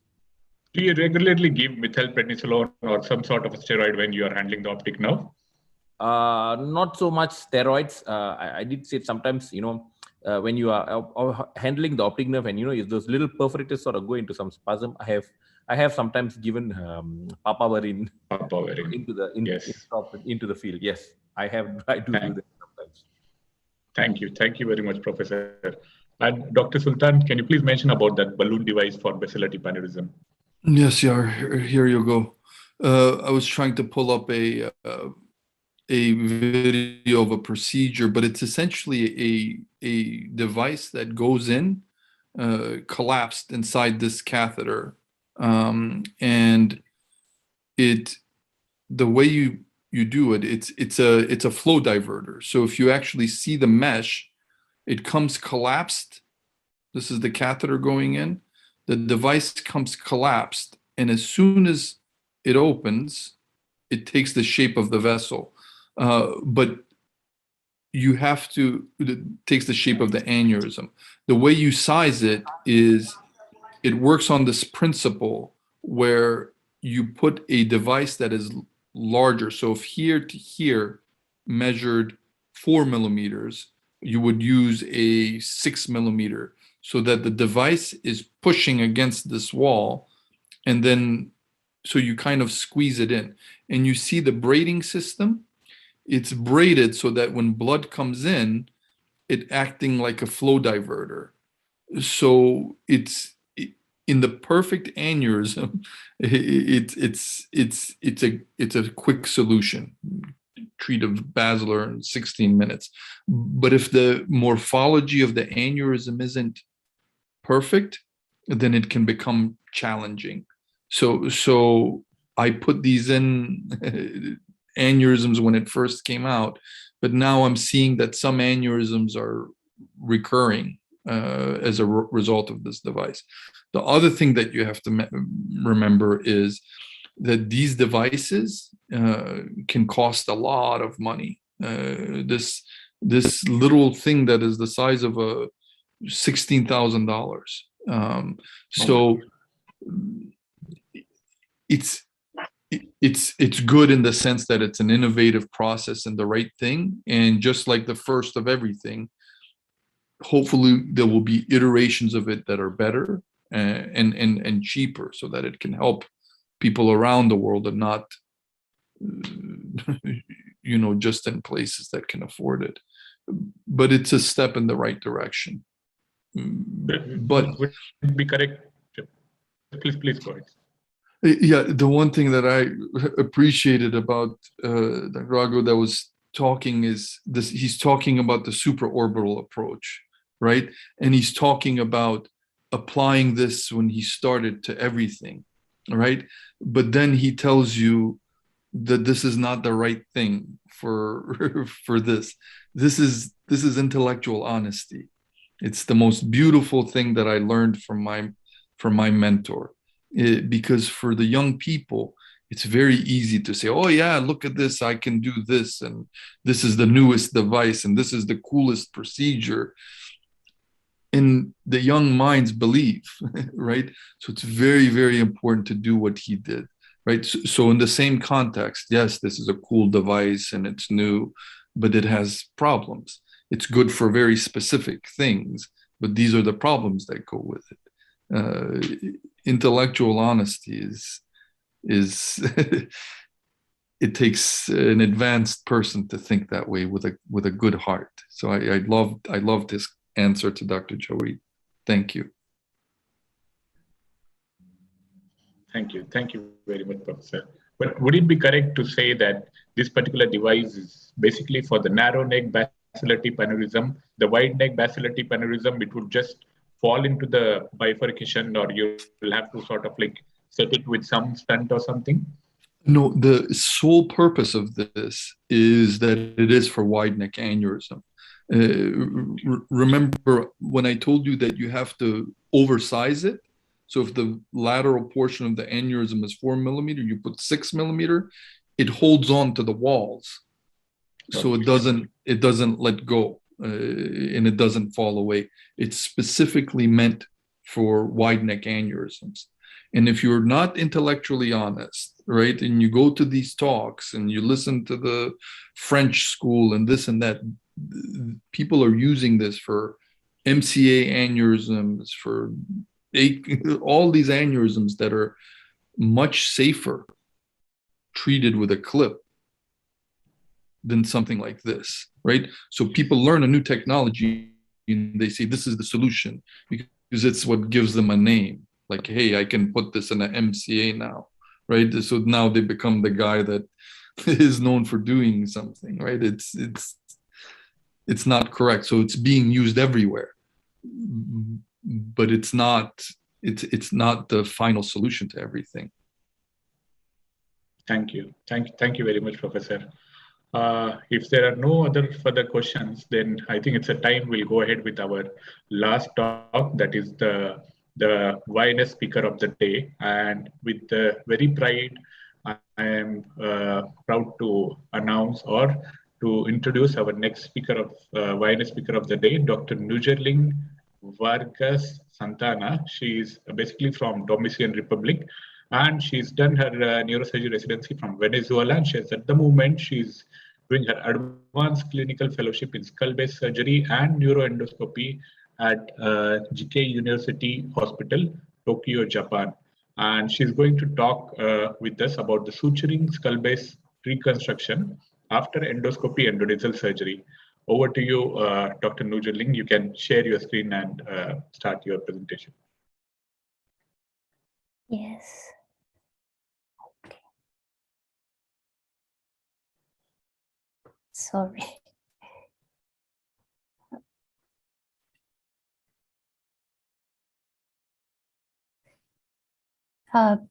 Good evening and good morning for the people this morning. This is very challenging because being here with the people are my professors like Dr. Mura, always admire his work, and Professor Yoko Kato and others is very challenging. So I will try to do my best because the brilliant exponents this is very challenging now. So I would like to start saying that endoscopy skull-based reconstruction has become one of the biggest problems in the skull-based surgery, because at the beginning, the question was how to access to the skull base to remove these tumors in the ciliary region. Then we find out how to go there with the endoscopy, endonasal approach. But then we have the big question, how to make reconstruction after the endoscopy endonasal surgery, because many surgeries when being performed as endoscopic, but after the surgery, we have the problem. We have a big CSF leak and we have many meningitis and we have patients getting worse than before the surgery. So here comes the big question, how to reconstruct the base, the skull base. That's why today I would like to talk a little bit about this topic. But before, I would like to talk a little bit about the history. And the history of endoscopy skull-based surgery is already studied a lot and is very brilliant exposition about Professor Daniel Peredello and another ones. They make a bit of history about the historical perspective of endoscopy and endonasal surgery, starting with Philip Bossini, and then the last person who made this huge contribution was Hirschman, who modified the cystoscope and then to explore the maxillary sinus. And from here, everything changed for endoscopy and endonasal surgery. After that, many other ones have made many contributions that is very It's very deserved to mention those people, especially Dr. Walter Danding, who made many neuroendoscopies in hydrocephalus during many years. Not endonasal surgery, but he was a beginner, becoming to be the father of the neuroendoscopy. So because of him and because another many people, today the endonasal surgery or endoscopy surgery have become so used as a tool for all neurosurgeons. Actually, Professor Paolo Capabianca and another group of people have developed many endoscopic instrumentations because, as you know, endoscopy is not just go through the nose. We need special instruments, we need special techniques, and here Professor Ernesto and Giorgio Frank have made a lot of contribution, especially for the transplanum approach and to extend it to the upper clivus and to the clivus. And today it's very great to know that at the beginning we just can access to the sella, and now we can access to the anterior skull base, to the sella, to the upper clivus, to the clivus, and also we can access to the C1 just by endoscopy, thanks to those people who made so many significance and so many help in this area. So here I want to show you one of the first endoscope made by Nixes in 1922, and look how this began. And this is the fiber optic. And when this one appeared, everything changed because we have a light now. In this narrow space, we can see everything illuminated, and this changed everything for the neuroendoscopy. And today now, we can have this beautiful endoscope with so much light and give you so much access to all the skull base. Before one needs it, right? It is very convenient to access to the skull base, but we are blind, we cannot see.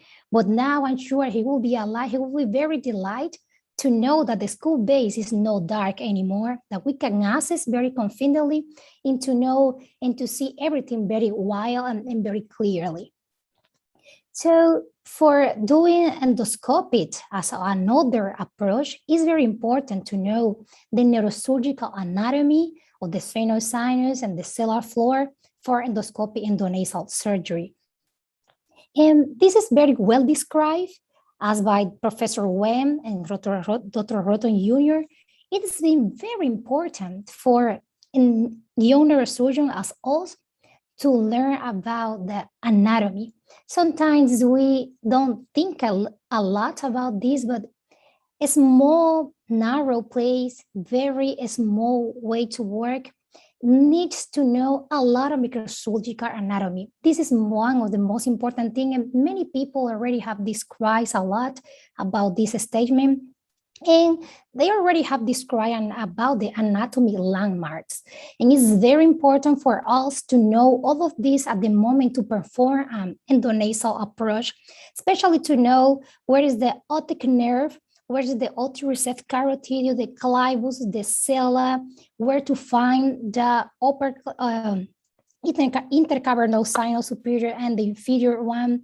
And knowing this, sometimes at the beginning I thought that, oh, this is very easily, but then you can see that it's not easy at all. A small narrow way to work, very small instrument. And then if you don't have the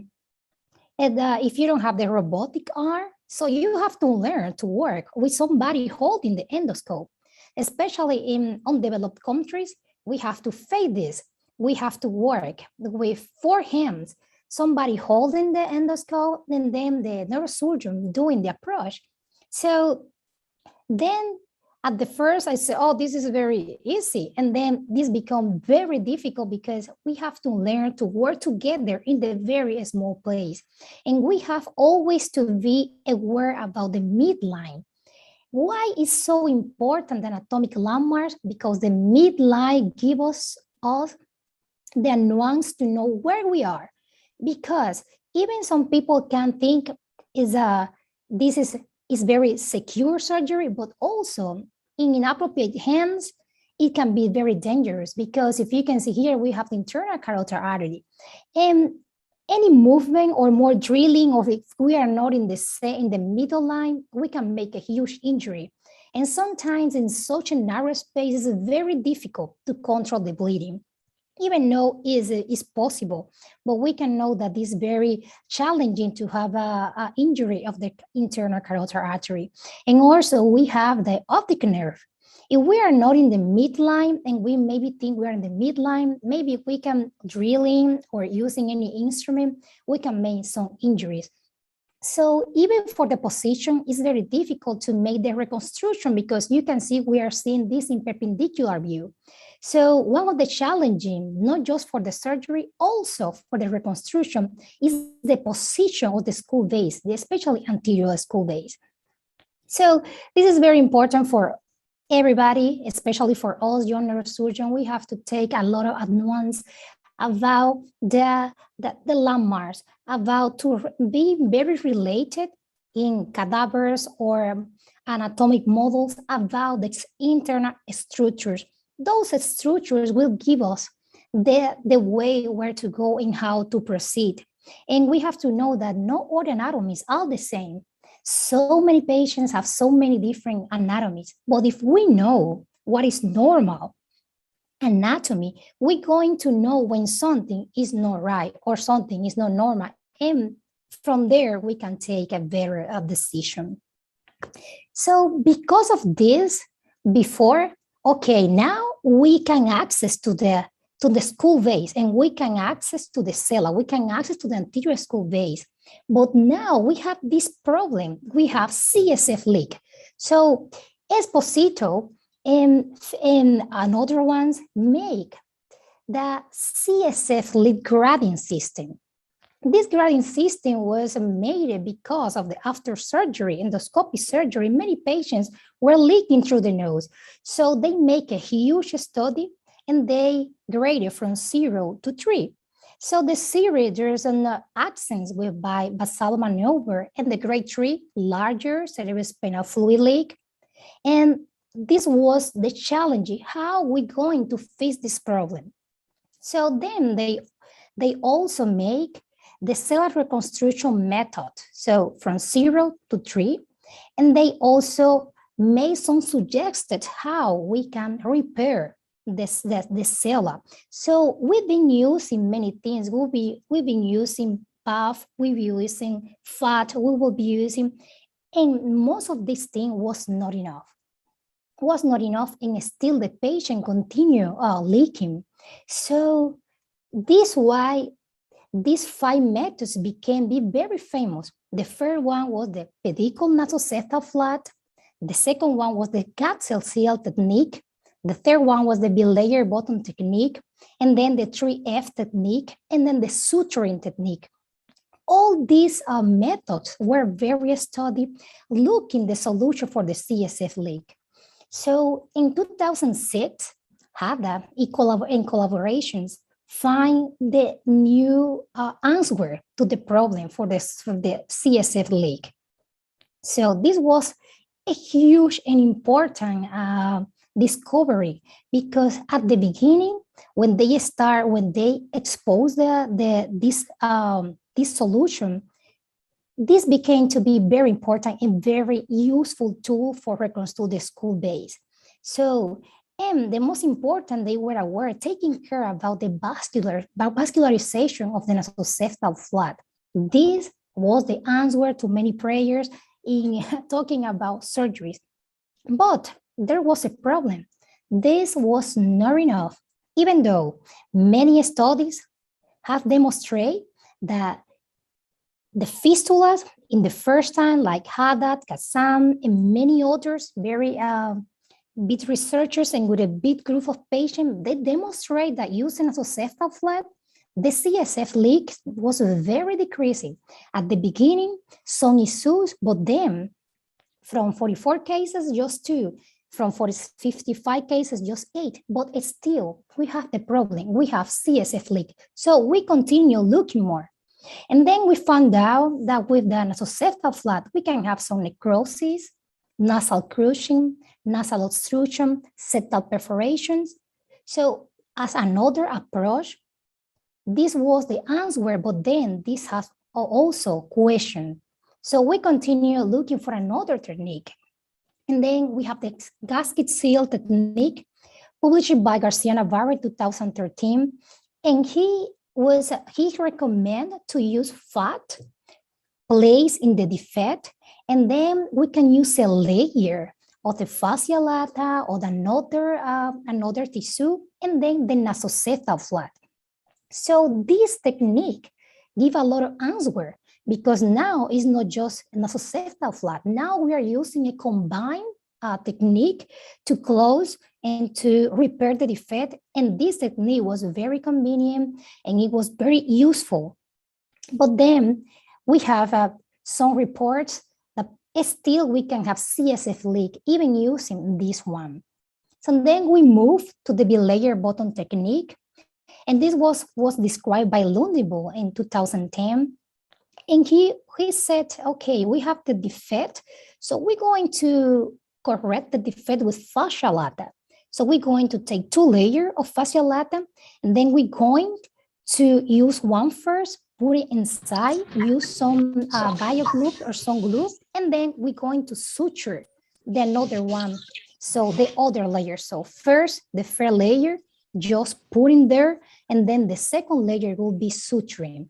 This technique was very convenient for a small defect, but then we find that for big defect, like reconstruction of the anterior skull base and sella floor, it was not enough because we can have still CSF leg.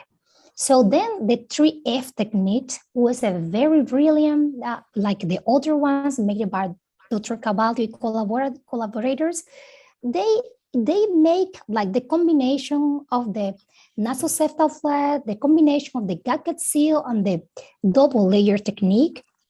And then we use here fat, we use here the layer, and we also use nasoceptal flat. But for approaching this technique, we also need to have a skill, and we also need to be mastering the suturing skill, because as you can see here, they use the continued, not interrupted knob, and sometimes can be very challenging to use this kind of approach. So it was not enough. Still, we can have good result with all these with this tool, but still we need more things like lumbar drain or direct support repair. So lumbar drain, it was very useful and is still very useful. But in some place, some reports make that it can have patient risk of infection, cephalia, and terate, and patient report many discomfort. Even use is very useful in this kind of reconstruction. And then sometimes people or sometimes doctors not just enough with nasoceptal flat, they prefer to use also the Foley. So they introduce the Foley when it's already repaired and it's already done, the nasoceptal flat, and increase this with saline or air and make some support extra. So, but with all this new technique, it was not also enough. So then there's a new technique, suturing for pure technique. It was very studied by Saisu in 2019, Patakuguchi Ishikawa in 2018, Hiroshi Nishioka in 2008, Kumahara in 2015, and they demonstrate very good results doing this technique, just suturing. And it was, in most of the case, they demonstrate that this technique was very useful for skull-based reconstruction, especially in very big defect, like anterior and also sella defect. And here I want to show you how we can learn, because as you can see, the way is perpendicular, and we have to learn how to use this tool for the reconstruction. In this one, we have to use two special tools, and one of those grab and another one release the knob. And then the knob is mirrored outside the nose and then introduce. And then to secure the knot, we have to make inside node. That is, I think, is one of the challenges things to do in this kind of reconstruction of the skull-based surgery. And here is secure. So in our fellowship, Professor Ishii, that is my professor, we have to perform a lot of simulator model so we can have practice how to repair the skull base using just the suturing. So here it is being very challenging because at first I didn't have any experience in the skull base, especially in endoscopy. So at the beginning, it was very difficult. And then this is in the first model of the fellowship. We have to do many simulators, a lot of hours, 3 months, not touching patient, just doing practicals in simulator model. And then when we have already managed the simulator model, so we have moved to the cadaver model. And then we have to perform the suturing of the skull base in cadaver. And this takes us almost 3 months to just doing this and trying to master the technique. Because as I said before, just pouring material in BioGlue is not easy, but it's more, I don't want to say easy, but it's more, I guess, more affordable for us to do. But then when we have to suturing, we have to use a stool inside, we have to make knocks. This is very challenging. So that's why then we have to go to the cadaveric model. And first, Professor Kentaro Watanabe, who is a school-based surgeon, and Professor Ishii, they make the lectures for the students how to do the suturing in the school base. So before to going on patients. And then here in every desk of the fellows, we have this model, and then we have the simulator in the computer, and we have the model. So we have to do at least more than 60 hours a week, so we can get the mastering that we know that we need for mastering the suturing technique. And then this is the head, the head, and then we use like fibros, like Dura, and then we can suture in with this instrument. These instruments are very convenient, are very useful, very helpful because they have grab. So when you take the knob, the trim, it grabs the needle, and so you can easily moving inside of the cavity. So the learning curve for suturing, in my case, it was very long. I can tell that it was very challenging for me. It was very difficult. I think I already used more than 100 of this fiber, and it was very destroyed. And at the beginning, it was very difficult because we simulate the narrow space of the skull base, the sella and the anterior skull base. And we have to do the knob perfectly. And we have to every day at least to do more than 100 knob. It's very difficult. You can see how damaged was my fiber, and every day sometimes I get very frustrated because I couldn't get it, but doing it one day and doing it. So at the end, you can get a little bit of how to do it. And here you can see it's much better. My fiber is no broke, it's more complete. And then the knob is much easily done after a lot of practice, still in training.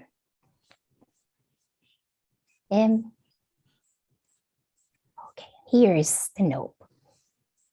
And it tags very well. So now I would like to show some cases of my cases that after this resection of the tumor, we have reconstructed the skull base, and I want to show a craniopharyngioma solely. It was a big craniopharyngioma who was extended to the suprasellar region and compression, the optic chiasm.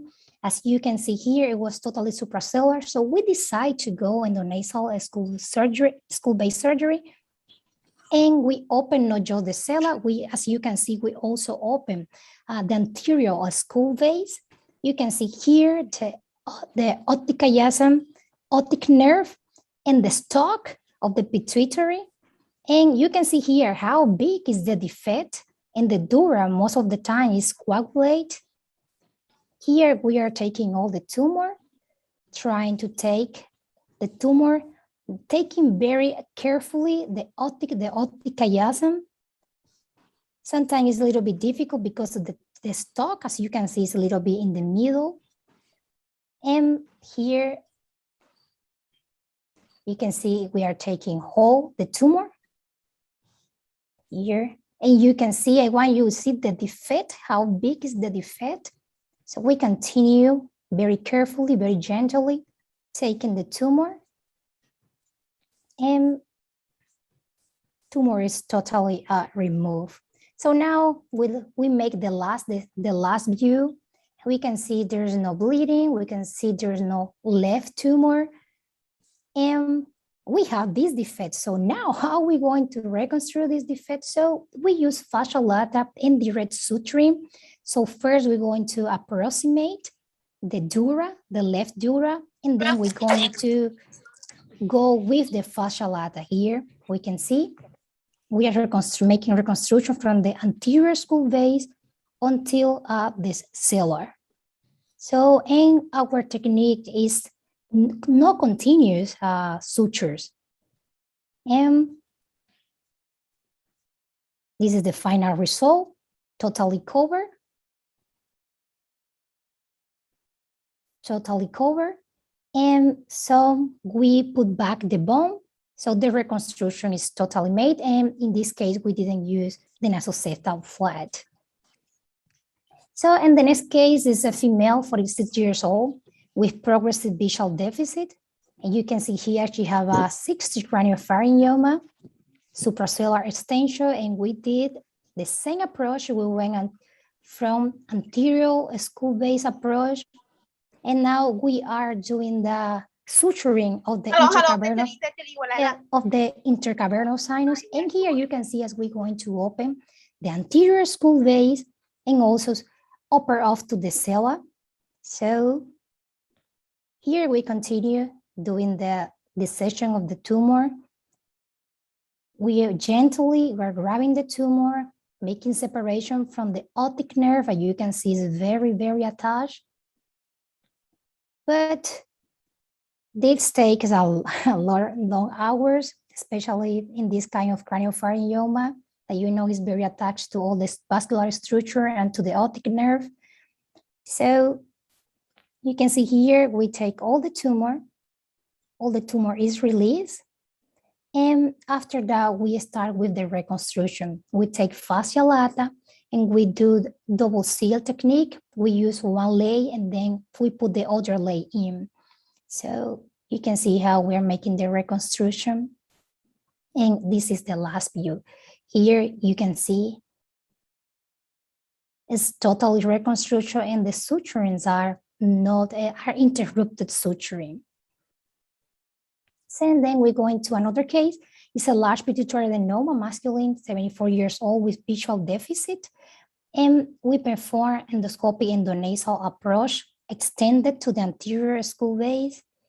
And as you can see here, we almost open the dura in the standard in crows, and we extended to the anterior skull base. We are making the resection of the tumor very gently. You can see here all the vascular structure, also the optic nerve and the chiasm. So, and then we do the reconstruction that today is the topic we're talking. And first, we take fascial lata enough so we can make the 2-layer here. And as you can see how we make the node inside. And you can see here how big is the defect, but with fascial lata, most of the time is covered totally. And here is the last view. So many people have studied already about the suturing of the skull base, how this have been changing the endoscopic approach, especially in the Asia is very useful. It is being used for many people, for Saizu, Ishikawa, and our hospital, and the result is being very good. And with this, we don't need to use a lumbar drain or another kind of tool for help. So we have benefit of suturing. Which one are the benefit? The benefit is more important, is decrease significantly CSF leak. It's incredible. When I got here, I've been training in Latin America. So I have seen many CSF leak after surgery. So after I came here and after started fellowship, I see that most of the patients, none of them have CSF leak, and we don't need to use a lumbar drain. With this technique, is most of the time avoid. So in the time I've been here, I never seen a lumbar drain after endoscopy endonasal surgery. And the septal flap can be also avoided. So it's very good for patients don't need to use the nasoseptal flap. Sometimes, of course, it's needed for beach reconstruction, chordoma cases, or when the fascia lata is not enough, when the fascia lata still is not enough, we do the suturing and we put the septal flap, but it's better if we don't need to use, because we avoid the complication of the taking the septal flap. And benefit is that continuous suturing requires 2 knocks and decrease the risk of injuries of the nasal mucosa. Every time you have to go inside with the stool, you can make damage of the nasal mucosa. And this is very important. I was talking with one of my professors, is that the low cost for undeveloped countries, how expensive it is a Surgicel, how expensive it is to use Dura, how expensive it is to get BioGlue and another tool. But with this technique, it's just the most challenging is to master the technique. But then after, it's very low cost, because we just use a normal suture, nylon, 5-0 or 6-0 or Prolene. So it's very convenient because we don't need to use a lot of incomes for perform this kind of approach. The disadvantage of this a technique, as many others, the learning curve is slow. The average at the beginning is more than 90 minutes. In my case, when I start doing this technique, taking me so much that I was very frustrated. But then when you keep going, you could be done in 30 or 45 minutes. And special practice should be needed, like in cadaver models or simulation models. I think so many people I know are so challenging and so smart that I'm sure they can do it before doing cadaver models. But I think it is very important to be training before to start doing this, because the needle can be a very bad tool. If we don't know perfectly how to use, we also can make injuries with the needle, and we can make injuries to the optic nerve, to the vascular system. So I think it's very important to have a special practice. And disadvantages is do not decrease the infection rate. So the infections have been demonstrated that using suturing, still we can have infection. And disadvantages also is we need a special instrument need to be used. It's not any suturing tool. Hi, Mabel, are you still there? We need a very special Are you instrument. still there in the webinar? Very Okay, just long. hold on for 5 minutes, okay? Just hold on for 5 minutes, because Professor Yoko Kato was just asking about you. And which one is the best technique? Yes. Well, I think all the techniques have been done are very good, are very useful. So the best one is the one the surgeon feel comfortable with, and the one give you better result.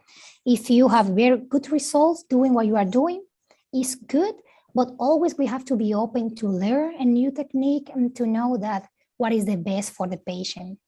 So my last, I just want to say that find a mentor and follow their path. This is very important for young neurosurgeon. In my case, I'm very delighted that I have found so many mentors being always helping. And it is important to say that when the student is ready, the professors appear. So I want to give a special thanks to Professor Yoko Kato and Dr. Professor Ichi Sensei and Professor Kentaro Watanabe Sensei have been so helpful, so teaching, so patient with me, because it takes time and takes a lot of time to mastering, and we need patience for do that. So thank you very much, and I hope this topic can help. And if you have any question, please feel free to do it. Thank you very much.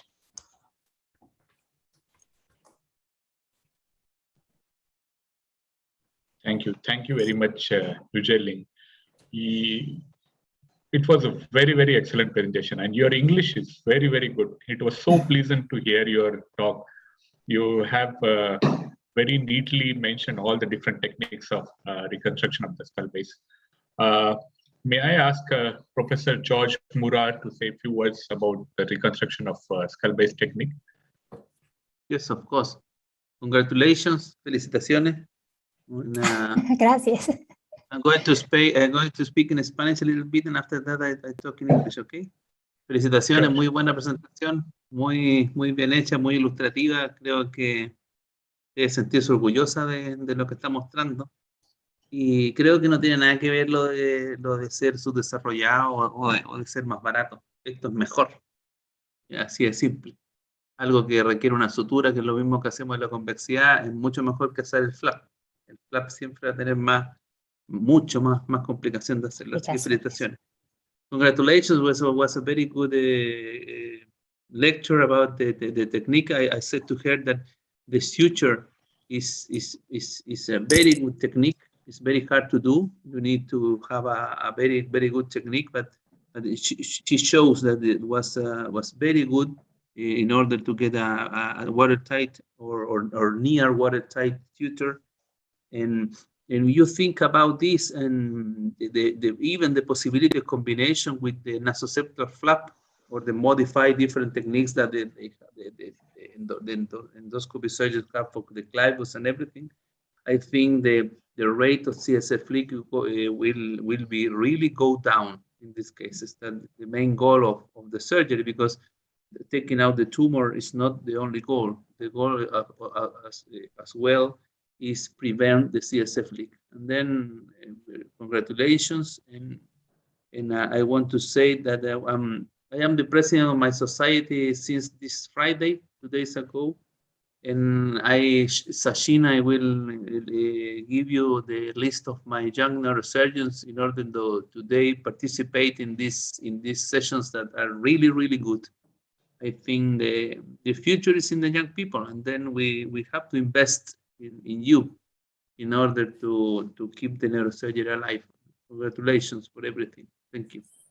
Thank you, Professor. So I just wanted to ask Professor George Mura, just before this webinar, we had our ACNS Young Neurosurgeon Committee meet, and we were discussing about having a sort of a ACNS education center in Latin America. So can you maybe help us maybe to locate or guide us to form this ACNS education center, where some of the students or the young neurosurgeons from Latin America who are not able to travel overseas and do their fellowship, maybe we can provide some short-term fellowship there, short-term training for them at this center. So any idea you can suggest?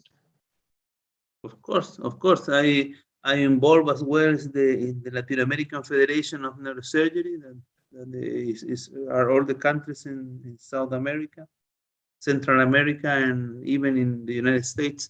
And then of course we must do this, because it's very important to help all the young neurosurgeons to learn. It's very important. And now we have this kind of education activities in the webinars that are very good. We can be connected all around the world.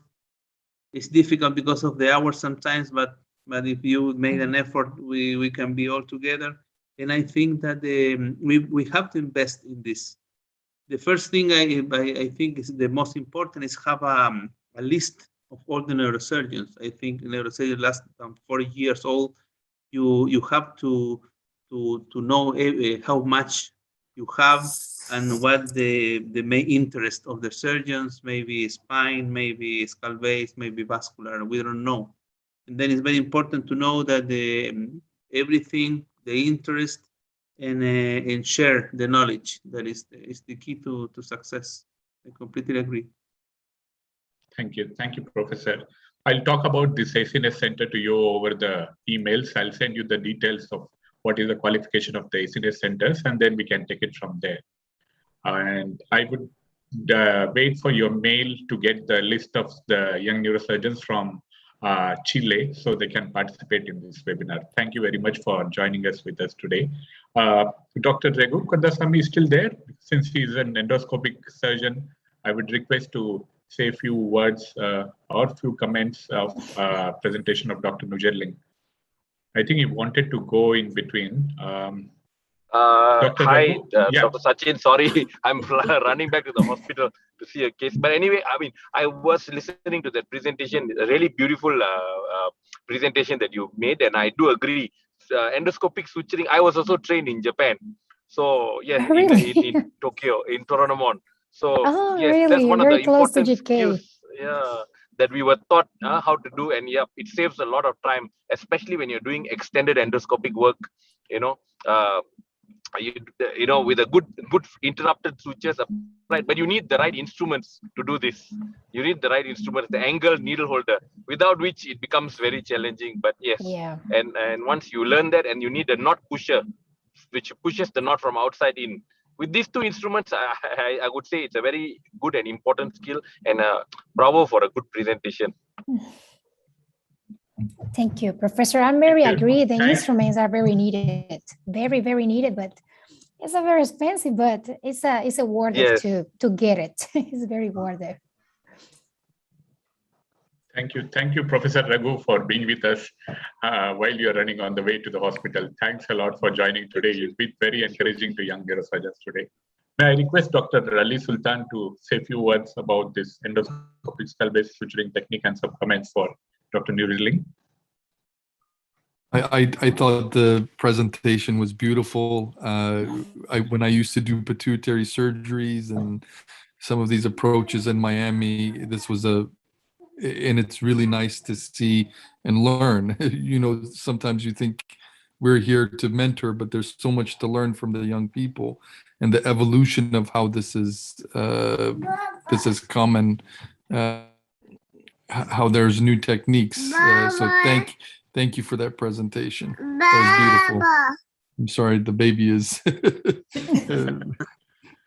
How old is he? How old is he? He's 2.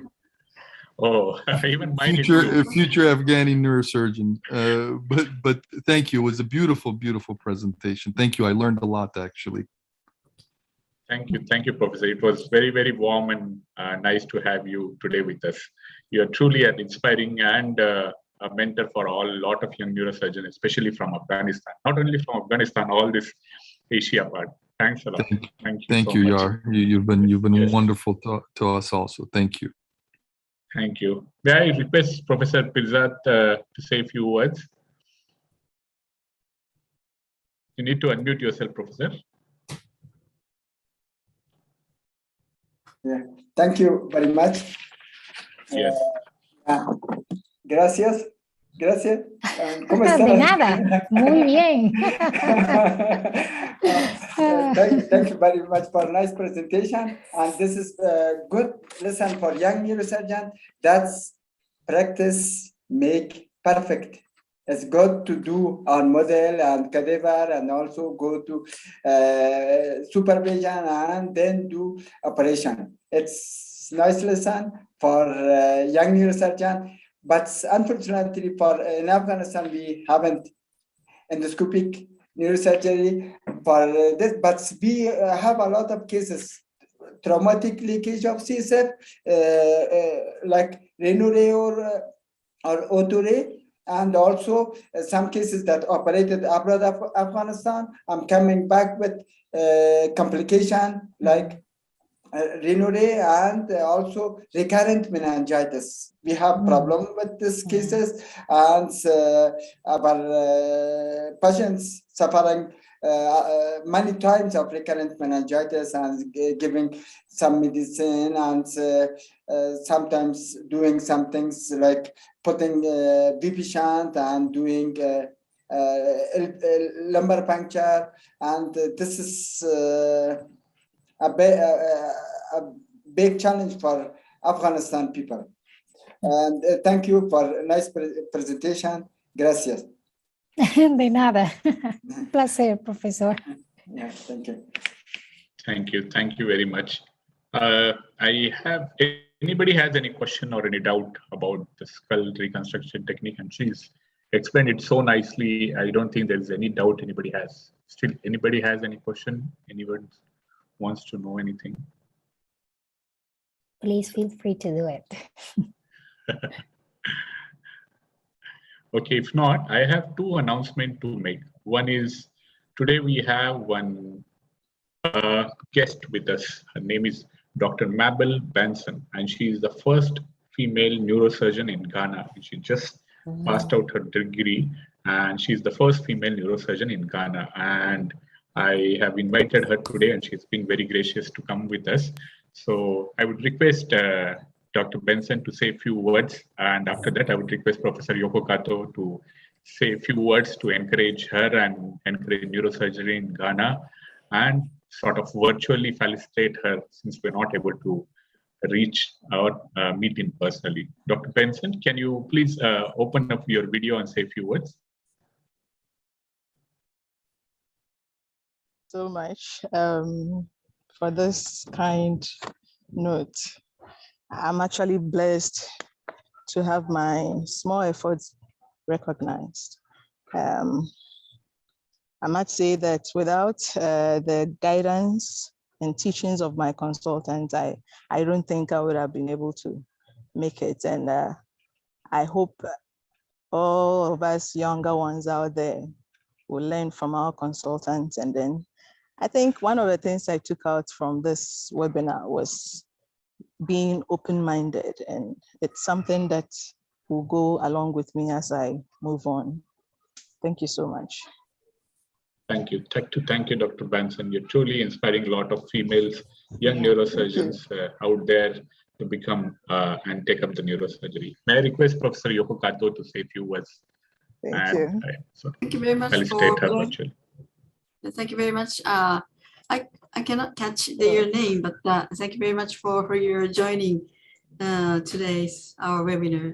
I think I missed visiting your country when I visit Africa. So maybe the next time we will visit your place and the study or hands-on together.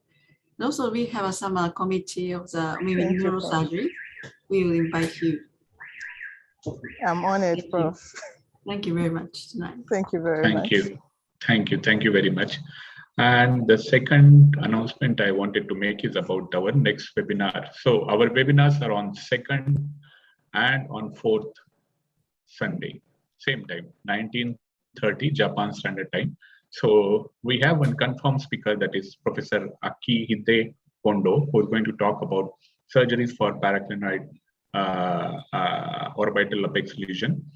And maybe we'll have Professor Bing Zhu, who's a well-known faculty, especially his work is well-known in case of Moyamoya disease.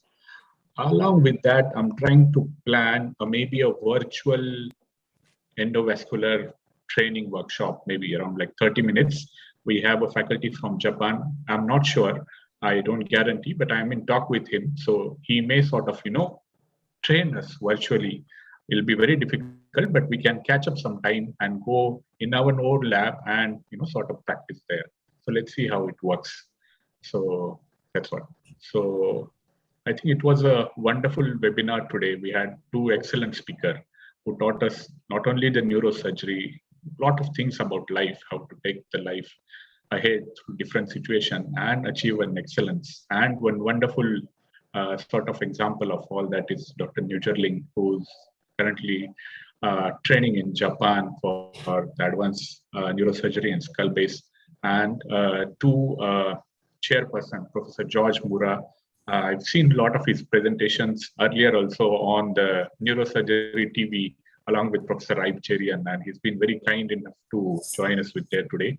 And Professor Pirzad Fawad. Whenever I talk to him, I feel like we are almost like a family. I mean, I don't feel like I've never met him. I feel like I know him since long time. So thank you, Dr. Pirzad, for coming today. I think the true leader for today's webinar was the three young lady neurosurgeons from Latin America, Dr. Tamara, Dr. Nadia, and Dr. Claudia. I mean, you truly kept the whole virtual webinar active with your doubts, and I've never seen so many interactions in the previous webinars. So thank you, everyone. And of course, my co-partner in crime, Dr. Liu, for being a constant support with me. So may I request Professor Yoko Kato to say a few words before we finish. So thank you so much for the excellent speakers, especially Dr. Ali Sultan. I received so many emails from him because he dedicates the lots of his energy to the Afghanistan support. And I admire him, and he is a great leader of especially in the United States. And also his presentation, I think the very advanced equipment of the endovascular. So it was very amazing. So maybe I think we want to listen more such kind of the epithelialization. Maybe I don't know some mechanism, something like that. So next time, please. Thank you so much for your excellent lecture. Thank you. Professor Kato, thank you for leading. I will always follow wherever you go. Thank you for all of the good you have done. And thank you for, I've known about you for a while, and it's so inspiring to see you. Thank you so much. Thank you. We work together for YNS in the world. Thank you. Regu already he arrived at home, I think. Thank you so much. I know him since he was young, so he grew up the excellent neurosurgeon now. So endoscope and some kind of the minimally invasive treatment is it's very popular, getting popular, I think. So maybe the next time I will listen once again from him. And also Nurjari, she came to our place even 2-3 days, but she did so many things. We had a very nice gathering with female doctors at Fujita Health University. And I'm coming back. And also, she's very brave and very dynamic. So maybe I think he's one of the leader of the female neurosurgeon in the world, I think. Hope so. And also she introduced us to so many female doctors from Latin America. I think we can support the female, not only the boy, but also the girl we need to support. Yes. Thank you very much. And also the wonderful presentation. Thank you very much. And Professor Ura, thank you very much for supporting our webinars. And congratulations on your new appointment of the society president of the Chile. So I once visited your country when I was educational committee chair with Dr. Atos. It was wonderful memory at the time. So all the best for the future presidency. Maybe 2 years or 3 years, just so you can support us, please. And of course, Dr. Pirzad, I'm so happy to see your face. I never see your very sad face. Always you encourage us. We must encourage you, but you always encourage us. Thank you very much.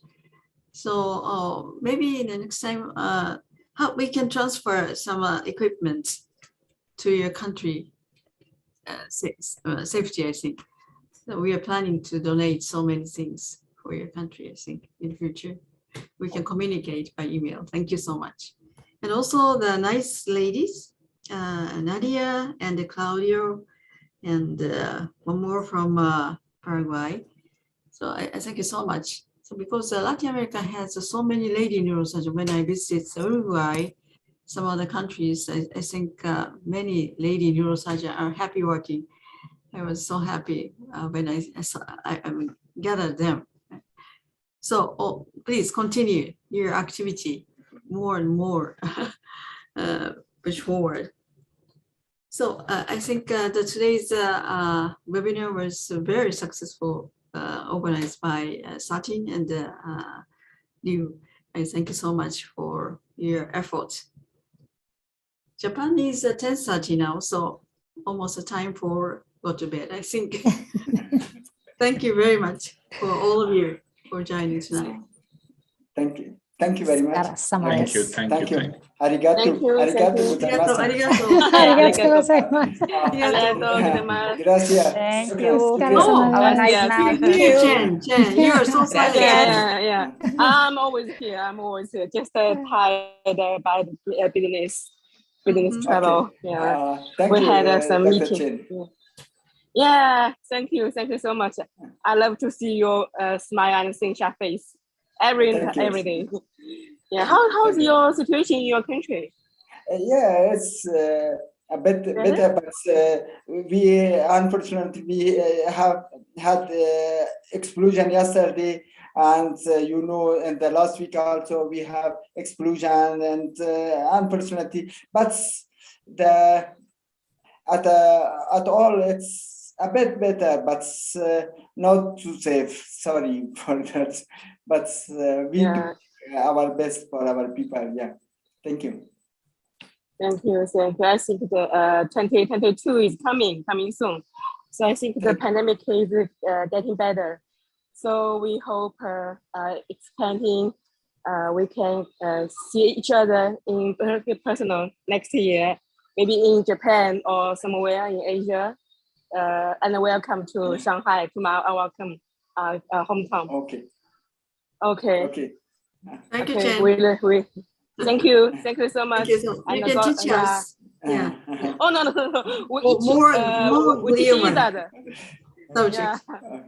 Okay. We Thank you very can, much. Thank you. Arigatou gozaimasu and gracias. Arigatou, oyasumi. Dr. Liu, thank you so much. Bye-bye. Thank you very much. Thank you. Thank you. Thank you. Arigatou gozaimasu. Thank you, Professor Ali. Tashakar. Sachin, oyasumi. Okay. Thank you for your supporting, and this is good news that people have high speed rails next week, inshallah. Maybe it's good news, and I write to Professor Sachin about Dr. Raihana will have a short presentation about the situation of Afghanistan women in neurosurgery, inshallah, in next webinars. Yes. We can do that, no problem. Thank you. Thank you. Hello, Dr. Chen. I missed you today. No. Yeah, you missed me, but I'm not. I didn't miss this webinar. Okay. And on the in the email, I see we have much topic to discuss, right? Not today or next. Okay. Yes. Let's continue. I will send you one more mail. Okay. Thank you. Yes. And have a nice dream. Bye. Bye. Take care. Bye. Take care. Thank you, Dr. Hato. Bye. Bye. Thank you, Sachin. Bye. Thank Yeah. you. Bye. Thank you. Yeah. Well, leaving.